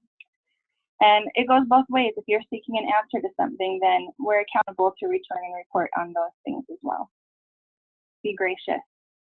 So we all have different personalities and love languages, and we ask that a general kindness and patience be exercised as we learn together, and to help our precious children to discover and develop their personal mission. So I'm thrilled to be able to serve and grow, and I'm excited to see Altus in its second year. Don't you just love Lacey? Don't you just love her? Her heart comes out in her words. I just love you, Lacey. Thank you. Are there any questions for Lacey? Something that maybe you didn't catch, or you want some clarification on? All right. Okay, then I think we're good. Thank you, Lacey. Okay, well, I'm going to try to get you out of here, hopefully earlier than 9 o'clock. So I wear two hats. I'm the president of the school, so I do the administrative, right? I oversee the administration of the school. Well, actually, I oversee the whole thing, but administration is really my role as president. And then I also wear the hat of principal mentor. And hopefully next year we'll have a different principal mentor. Maybe even this semester, next spring semester, we'll have someone fill that role. It's an important role because the principal mentor is the person that oversees that leadership education is being implemented throughout the whole school, including the junior school, not just for the scholars. And that we are supporting our parents in understanding the principles of leadership education, giving them the tools that they need, the training that they need to feel that they're doing a great job, right, of giving their children a leadership education. So that's the role of the principal mentor. And so I'm going to kind of go in and out of both jobs while I cover just a couple of things. The first thing that I want to tell you is that we're all volunteers here. Nobody gets paid. I don't get paid. Katie doesn't get paid. Kimberly doesn't get paid. Lacey doesn't get paid. None of you mentors, as you know, you don't get paid. We're all volunteers. And so because of that, I ask you to please exercise the greatest amount of grace to each and every person that's a part of Altus, because we all need it. We're going to make mistakes. I promise you, I will make mistakes. I've already made mistakes last year, and some of our mentors are going to make mistakes. Our children are going to make mistakes. So please just extend them the kind of grace that you would hope to receive, that you will hope to receive when you make mistakes. And I'll give you a little, just like an example of a situation where you could extend grace. So this whole idea of like, what are we going to be called as adults turned out to be a little bit more controversial than I thought it was going to be. And we have some people with very strong opinions about what they want to be called or what they don't want to be called. And really who this affects is our children, right? Because if I want to talk to Kimberly, I just say Kimberly. I'm not going to say Mrs. Nelson. So really this affects our children. So if our kids call you something that you're not used to, just gently correct them, right? Most of our kids, right now anyway, are LDS. And at church, we call each other brother and sister. So at church, I'm Sister Vota, and my husband is Brother Vota. And so because some of us go to attend the same congregations, or we know that families are LDS, our kids are just used to saying, Sister Richens or Sister whatever, Brother Higginson or something. So if you don't like that, if you don't want to be called that, just gently, in the most gentle way you can, ask them to call you what you would prefer to be called. But know that they're probably going to slip up again because it happened last year. So just grace, lots of grace, since we're all volunteers. The other thing is that we're all playing hurt. I don't do sports. I don't do sports, but I love sports movies and sports stories. Like, I love them, right? Like, I get so pumped up when I see other people doing hard physical things. I love that kind of thing. And so this is a sports analogy that comes from like Michael Jackson. Not Michael Jackson, Michael Jordan. Sorry, Michael Jordan. I do know some names correctly. Not Michael Jackson. I don't think he ever played a single sport in his life. Michael Jordan. Don't ask me what game it was. It was an important game. I think it was like the last game of some. What do they get? A cup? Or I don't even know what they get. But it was like a super important game. Katie, you're throwing me off, Katie. Stop it. Anyway, so poor Michael Jordan. I have his biography. I should have just pulled it out. He had this fever, this crazy, crazy fever, and it was like the most important game. I'm probably exaggerating it. Maybe it wasn't the defining game, but I think it was. Okay, Alan Hale, you're a man. If you know this, correct? It's the NBA Finals. Oh, the I'm NBA gonna Finals. interrupt you. The Okay. NBA Finals. Thank you, Kimberly. It was the NBA Finals. Don't ask me what NBA stands for because I don't know, but it was the NBA Finals. And this poor man is running this high fever. And he played the best game of his life. Like, seriously, it was the best game of his life. But he was playing hurt. And so at our school, I know of a lot of you that are playing hurt. Some of you are having physical ailments, marital problems, financial problems. And I'm not even just talking about me right now, right? Like, all of those affect me, but are all about me. I mean, but there's lots of you with like you're having problems with your kids, like serious stuff. And most of us don't wear that on our sleeves. Like, hey, having marital problems this week, we don't show up to school with that. So just remember that we're all playing hurt, but this is the game of our lives. This is the game of our children's lives. And so we show up even though we're hurt. So just please remember that we're all playing hurt, and forgive the terrible slaughtering of that supposed to be inspiring story. Okay. The other thing I want to mention to you that kind of got touched on is that I feel like when in a volunteer organization, we really have the responsibility to become the universal blood type personality-wise. And what I mean by that is that if you would have known me 10 years ago, you would have considered me to be super abrasive, a know-it-all. I don't know.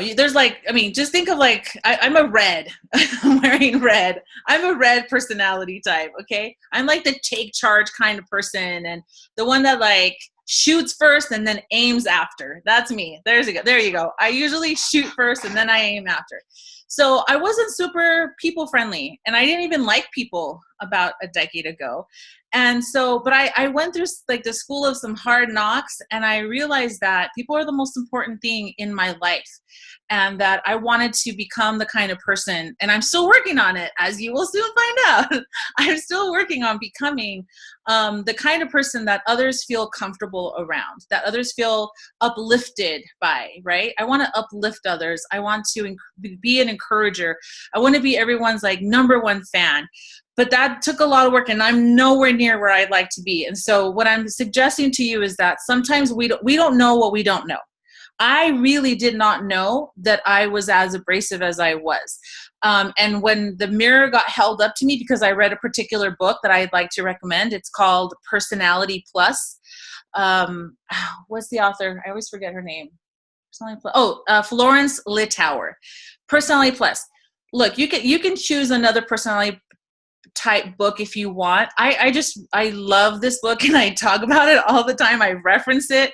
So in that book, if you do read it and you want to know, I'm a choleric. And so, we have a responsibility to adapt ourselves to those around us and not expect others to adapt to us. So I know that that's a big deal because, like I said, we don't know what we don't know. So I encourage you, I call upon you to spend some time being introspective and figuring out what it is that we can do to become more of a universal blood type. Okay, so I'll leave that at that.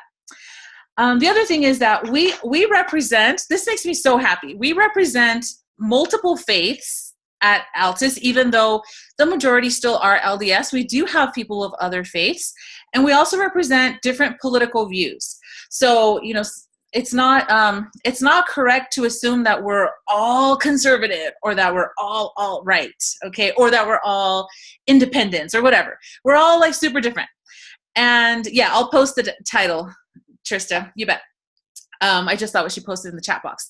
And we're different religions. So when we're together, let's just all assume that we're not all the same and use language that is inclusive of other people. So, for example, like if, the example I can give you is that I was born in Mexico and I was raised speaking Spanish. And, when I'm talking with my mom, I only talk to her in Spanish. I mean, when I get mad, I talk to her in English, which doesn't happen super often, but like our normal day-to-day interactions are in Spanish. So when I have friends that are over that don't speak Spanish, I tend to slip into that Spanish and I forget that this other person has no clue, right, what I'm saying. And because it just comes naturally for me to slip into Spanish mode. And then there's been times where I've said, oh, don't worry, I'm not talking about you. But then I continue talking to my mom, even though my mom speaks English. Like she totally speaks English and she understands it. So I've had to catch myself and stop doing that, because even if I tell somebody, oh, I'm not talking about you badly, right? I'm not gossiping about you in Spanish. It still kind of leaves that person out of the conversation and they immediately feel like they're an outsider. So we want to avoid that at Altus. So just use language that, if you want to share something that's particular to your faith tradition or to your political views, just share it in a way that assumes that there are people in the room, right, that don't know the lingo, don't know the language that you're speaking. Does that make sense? Does that make sense? Okay, awesome. Thank you. Great. All right. Okay, so connected to that is that we talk a lot about core books at Altus.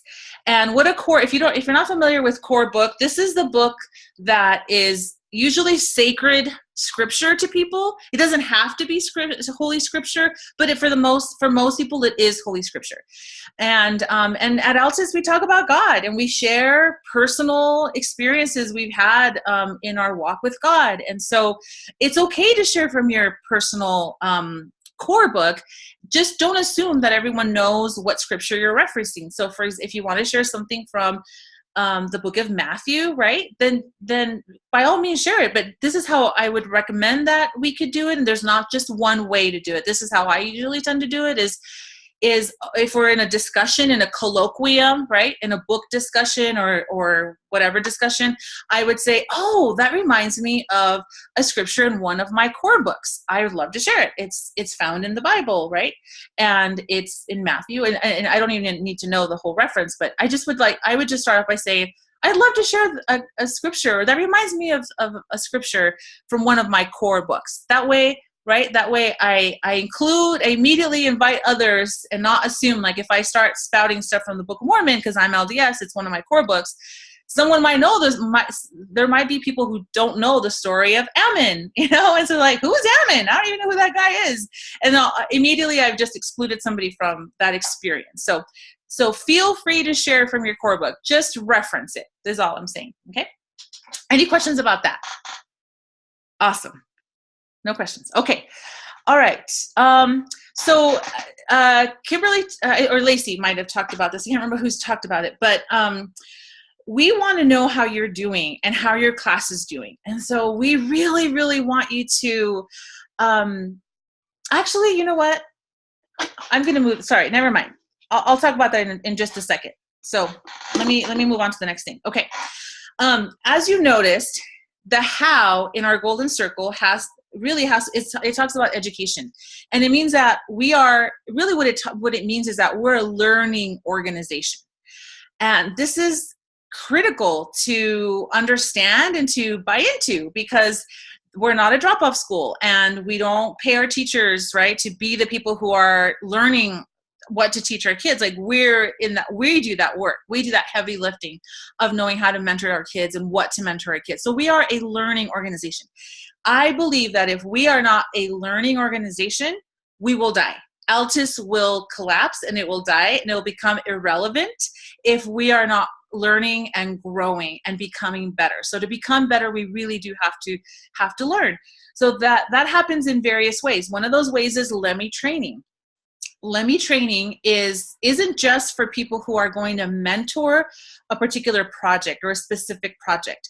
It really is for everybody. I mean, this last summer, we had 2 dads, 5 scholars, and then a bunch of moms who went. Neither of those 2 dads are mentoring a class. Correct me if I'm wrong, but I don't think neither of those 2 dads are mentoring a class.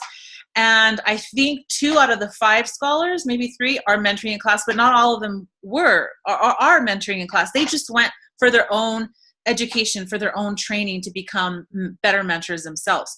So if you are wanting to become a better mentor for your child, which should be everyone at Altus, then you really will want to make the commitment to yourself to attend LEMI training. It's not cheap, okay? It's not cheap. It's like $400. But if you know now that this is something that you want to save for, then you could start putting money aside right now. And believe me, I cannot overhype how good LEMI training is. Kimberly, are you willing to tell them how you went into your very first training, what your thoughts were, and then when you came out, what your thoughts were after that? Oh, sure. Yeah. So I had heard from Olivia last summer about this whole idea of a school, and I thought, cool, great. If it doesn't end up being anything, at least maybe I'll get some friends and I won't be so isolated as a homeschooler. So I went to this training. I took Shakespeare training last summer and was a little bit skeptical. I didn't look like it, but I kind of had my arms crossed like, you better blow me away, because I just paid a whole lot of money. So I kind of sat back and watched, and they talk about leadership education philosophy and all that kind of stuff the first little bit. But the 3 days are intense. They are intense, and you have homework when you get home. So it totally changed me, and it was so fantastic. And I came home just raving about it. That is the dad, my husband, who came with me this summer, and we trained for the project that I'm going to be teaching with Katie and Gail and Dina, Sword and Hero Project. But it's just like mind explosions every 5 minutes where you just go, wow, I just gained so much more perspective, and I feel like I am a better wife, a better friend, a better sister, a better mother, a better person in general because I took that leadership training. So yeah, I love it. I'm going to go every year. It's fantastic. It's a lot of hard work. So be prepared for that, but it's so worth it. And that's what anything in life is. A lot of hard work, but so worth it. Awesome. Thank you. I wish I had time to have Lacey also speak, but let me just tell you, she paid for herself and for her husband, and then for three kids. So 5 members of her family went to LEMI training. And that, if that doesn't tell you, without having her speak, if that doesn't tell you, right, the value that she saw in it or sees in it, then I don't know what would. Now, Lacey made a good point that spouses and scholars go at a discounted price. I think spouses were like $200. I think the same for scholars, around there. So it's about half if your spouse wants to go. And let me tell you, if you want your spouse to catch a vision for homeschooling, right, for leadership education, for the liberal arts, LEMI training is the way to go. So I'll leave that there.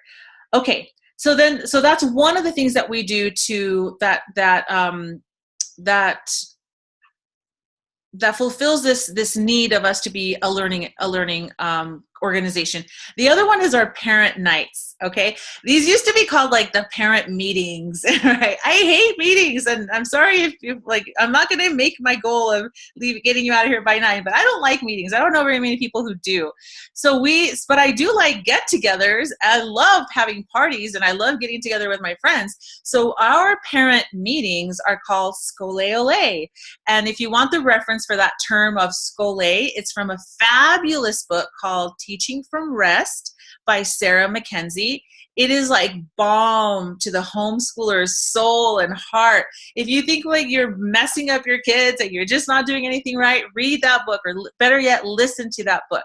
So they talk about Scole and the kind of learning that is done when you have the Scole mindset. I won't go into that, but our parent nights are designed for a few purposes. First is that we have to transact business, school business, and because we're a nonprofit, we're like the lowest level of nonprofits. But if we're going to do anything major, we have to vote on those things. And so we need a majority of our school to be there. So that's the best place where we can have the majority and then time to discuss it. Okay. So that's the one thing that we do. The other thing is that because we're a learning organization, we discuss books. Now, let me tell you, you're not going to be in jeopardy or delinquent if you don't read the book for that month. We hope that you'll be inspired and will want to read these books. These books are selected with, I think a lot about these books, and we take suggestions, and we want to these books are meant to cover parenting, they're meant to cover education, leadership, the liberal arts. Those are sort of the themes that we try to cover each semester. But you don't have to read them, but we certainly want you to come, because this is the parent meetings. In addition to the discussion, in addition to being able to vote on things, we build relationships of trust, because Altus is a community. At the end of the day, we are a community of families and friends and that have each other's backs. And we're entrusting our children with other people, right? Like I'm entrusting my sweet little 6-year-old into the hands of people that I hopefully trust and I love. So those relationships of trust are built mostly for dads to be a part of it during these parent nights. We have treats. The Scole Ole nights are about 2 hours. They're 2 hours. We do business, we discuss, and then we try to leave some time for just for some socializing. So a little bit of socializing. And let me tell you, if you're more of like I don't want to say a reclusive person. If you feel like you're not a people person, or you don't like to be around big groups or something, you'll fall in love with our members. And I'm going to call out Clint Wetton. I don't even know if he's on this call. I see Sherry Wetton's on, but Clint gave me the hardest time about these meetings at the beginning of the year. And in fact, he made me change the name. Well, he didn't make me. He inspired me to change the name, because it used to be called The Gathering, these parent nights. And he's like, that's creepy. It sounds like a cult. And he's like, oh, awesome. We're homeschoolers and we call what when the parents get together once a month, it's The Gathering. So I was like, all right, point taken. I can see that. And apparently it's a movie, like a weird movie too, like some horror movie. So yeah, we changed the name to Scole Ole. And I hope I'm not misrepresenting how Clint grew from that point where he didn't want to come to these meetings to where he texts me. He wants to know what the next book is, and it better be available on Audible so that he can listen to it. But he texted me like, I want to know what are the next books that we're discussing. So I'm sharing that because I know that you'll come to look forward to these meetings. You'll get a lot from the discussions, even if you don't read the book. You'll get to know people outside of school, and it's just we have a great time. And if you want to have like the best eclairs ever, you definitely want to come when Kimberly brings them. Okay, so enough about that.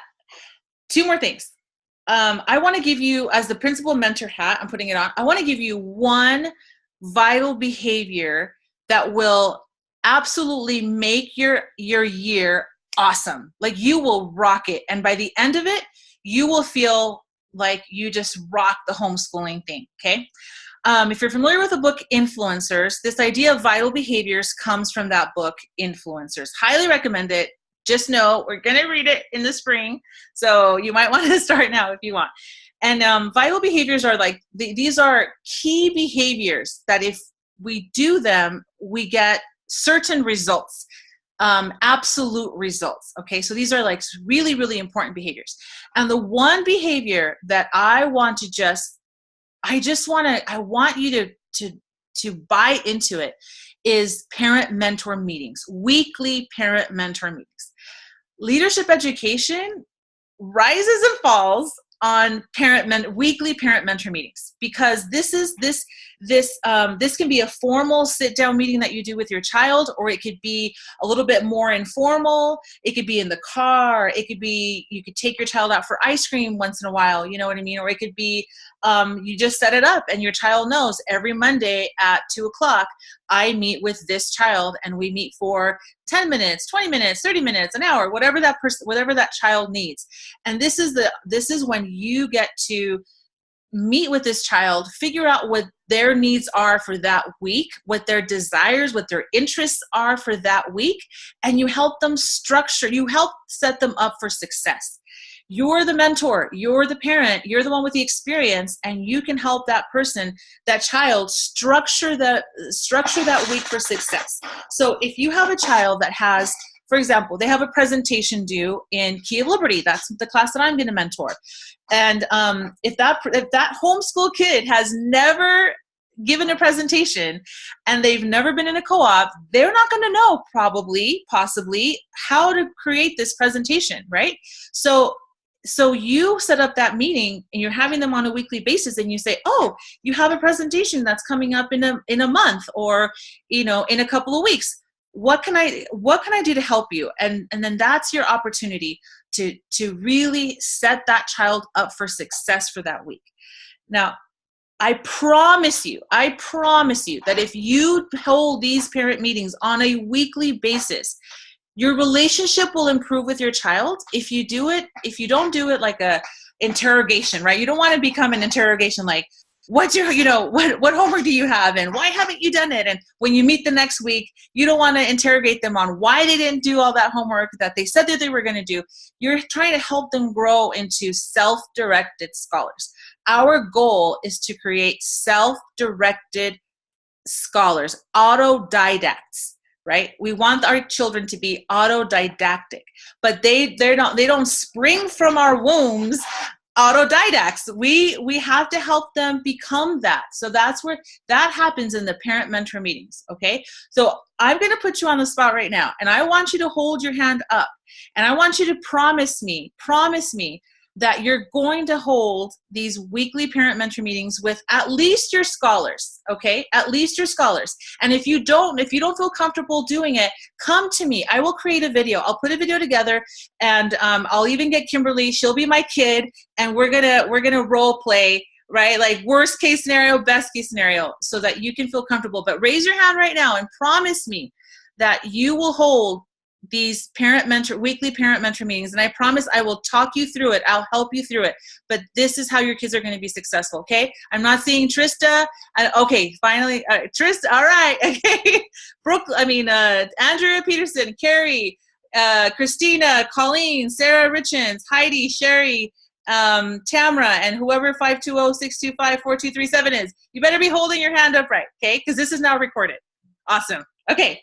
Thank you. Very good. Okay, now I want to send you off with an inspiring story that will hopefully go better than my Michael Jordan story. Okay, there is an amazing story, really remarkable, unique story that took place during World War II. I'm a history buff, so most of my stories are going to be from history. there's a little village, teeny tiny village in the foothills in France called, and I don't speak French, so I speak Spanish, so sorry if I'm going to slaughter this. The little village is called Les Chambon-sur-Lignon. Okay, that's what it's called. And it's in France. And during World War II, so this little village had for centuries been a Huguenot village. So it was composed of French Protestants. Now they were like a little island in a sea of Catholic French people surrounding them, and they had experienced a lot of persecution from the Catholics because they were Protestants, and so they knew what it was like to be persecuted. Okay, to be that kind of people. Now. Their leader, their religious leader, their pastor was named André Trocmé, which I'm sure I slaughtered that too, but André Trocmé was their pastor. And so one night during World War II, a woman knocked on this pastor's door. She was a Jew, and she was hungry, she was tired, she was cold, and she asked for refuge and for protection. And he took her in, and he didn't just feed her and then send her on her way. He actually saved her life, and he and his little village went on to save the lives of 5,000 Jews. Okay, 5,000 Jews. At a time when France was occupied by Germany. And the Vichy government, in addition to the German occupation, they were merciless in finding Jews and Jew holdouts. They were merciless and super successful in rounding up Jews and sending them off to the concentration camps, but they were not successful at Les Chambon-sur-Lignon. And it was because this leader, André Trocmé, he asked his village the entire village became this sanctuary for these 5,000 Jews. Some of them became part of their village. Some of them were sent off to the farms to live with the farmers, and some were in the town, but they were there. Others were sent off to Switzerland. They helped them escape to Switzerland. But 5,000 people, and let me tell you, it wasn't like the Germans weren't coming knocking on their door saying, "We know you have Jews in here, hand them over," because they did. The Germans knew, the French government knew that they were sheltering Jews, and yet they never handed a single one over. André Trocmé was arrested, but then he was released. And then his brother was arrested, and he and some other people were sent off to a concentration camp. Andre's brother died. But even in the face of that, these people, this whole village, can you believe it? It's not like it's just the pastor and his wife. It's not like they're the ones that did it. The whole village did it. And not a single one of them gave a Jew up. Even in the face of all of this, this insistence, right, by the German authorities, they never did it, and these people were miraculously saved. Now, how do you get a whole village to participate in something that threatens their safety, their livelihoods, their safety, their children's safety? How do you get a whole village to do that? That is leadership right there. That is influence right there, coming from a leader and permeating through his community to do the right thing. And that is education. He was at that pulpit every single Sunday talking about that. He didn't see Jews. He just saw men and women. He didn't see Jews or Christians or whatever. He just saw men and women. And that was his answer constantly. And the crazy thing is that when people found out what they had done, especially André Trocmé and his wife were like, well, what else were we supposed to do? Well, what else would Christ expect us to do? Would our religion, right? Would our God expect us to do? It was almost like they just took it in stride that that's what they would do. Even though all around him in France, people were being handed over to the Germans left and right. So I share this story because I see a couple of principles here. First of all, I see the role that leadership can play, and that it does play when that leader has a vision His moral compass is set, and he has the ability to influence others. He was successful. Andre Trocmé was successful because he had the abilities, the skills and the knowledge and the vision and the mission to influence others for good, even at their own peril.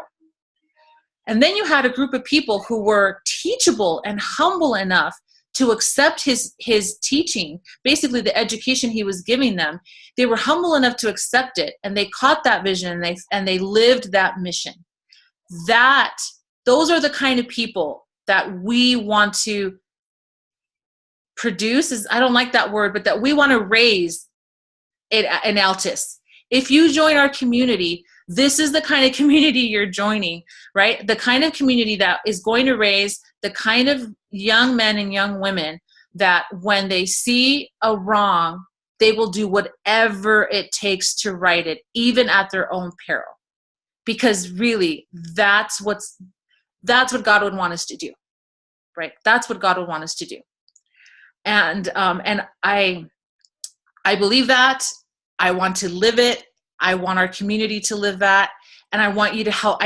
We need your help. We absolutely need your help to live that vision of the kind of people we want to be and infuse that into our children, to see our children as the kind of people that would do that will do that if they're ever called upon it, to already see them as that kind of people and to treat them that way, to treat them as heroes, the kinds of heroes who will protect the weak if need be and stand for the right. That's what you've joined. That's what you're a part of. And that's what we want to share with all of Southern Arizona. And I hope that you'll want to continue to that you'll want to stay with us, and that you'll share how awesome we are with your friends and help us grow leadership education in Southern Arizona. So thank you for staying over 11 minutes. I apologize for keeping you over the time that I promised you, but thank you so much. If you have some questions, I'd love to answer them right now. I see 14 comments in the chat box. I'm just going to go through them real quick to make sure that I'm not ignoring anybody. But if I do miss your question, just unmute yourself. If you want to share something, we'd love to hear it. Okay, it looks like most of these have been answered. Okay. Oh, Heidi's raising her hand. All right, Heidi. Is that right, Heidi? You're raising your hand. I can unmute you. Oh, no, it looks like I can't unmute you. She was raising her hand because you had us raise our hand.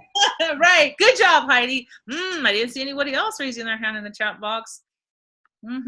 I'll be talking to you guys later for mentor meetings. Yeah, I got it, Heidi. Thank you. I'll be talking to you, Tamara and Sherry. Okay, anyway, any questions? Anything you want to add? This is the time. If you have any questions, you want to share your excitement about being a part of Altus, that works too. You can do that too. Woo, Trista. Okay, I'm getting some fist pumps from Trista. Okay. All right. Oh, and Erica and her little boy. Yay. Okay, there's a question from Sherry, or what did you do now? Oh, what did I do now? I didn't do anything. Okay, well, thank you again. Thank you again for being a part of this meeting, and I guess we'll see you in a couple of weeks, or we can see you. Actually, we can see you on next Thursday, August 2nd. If you didn't see that, we can do a walkthrough for all new families that want to become familiar with the campus before they have to bring their kids to school. August 2nd from 10 to 11, go to Christ Presbyterian Church. I'll be there, and we'll tell you where all the rooms are and all that good stuff. Okay. All right. Okay. Oh, yeah. Park in the back, says Lacey. Yeah. Park in the back because there's covered parking in the back. Okay. All right. Well, I'm going to end this meeting now, which means I'm going to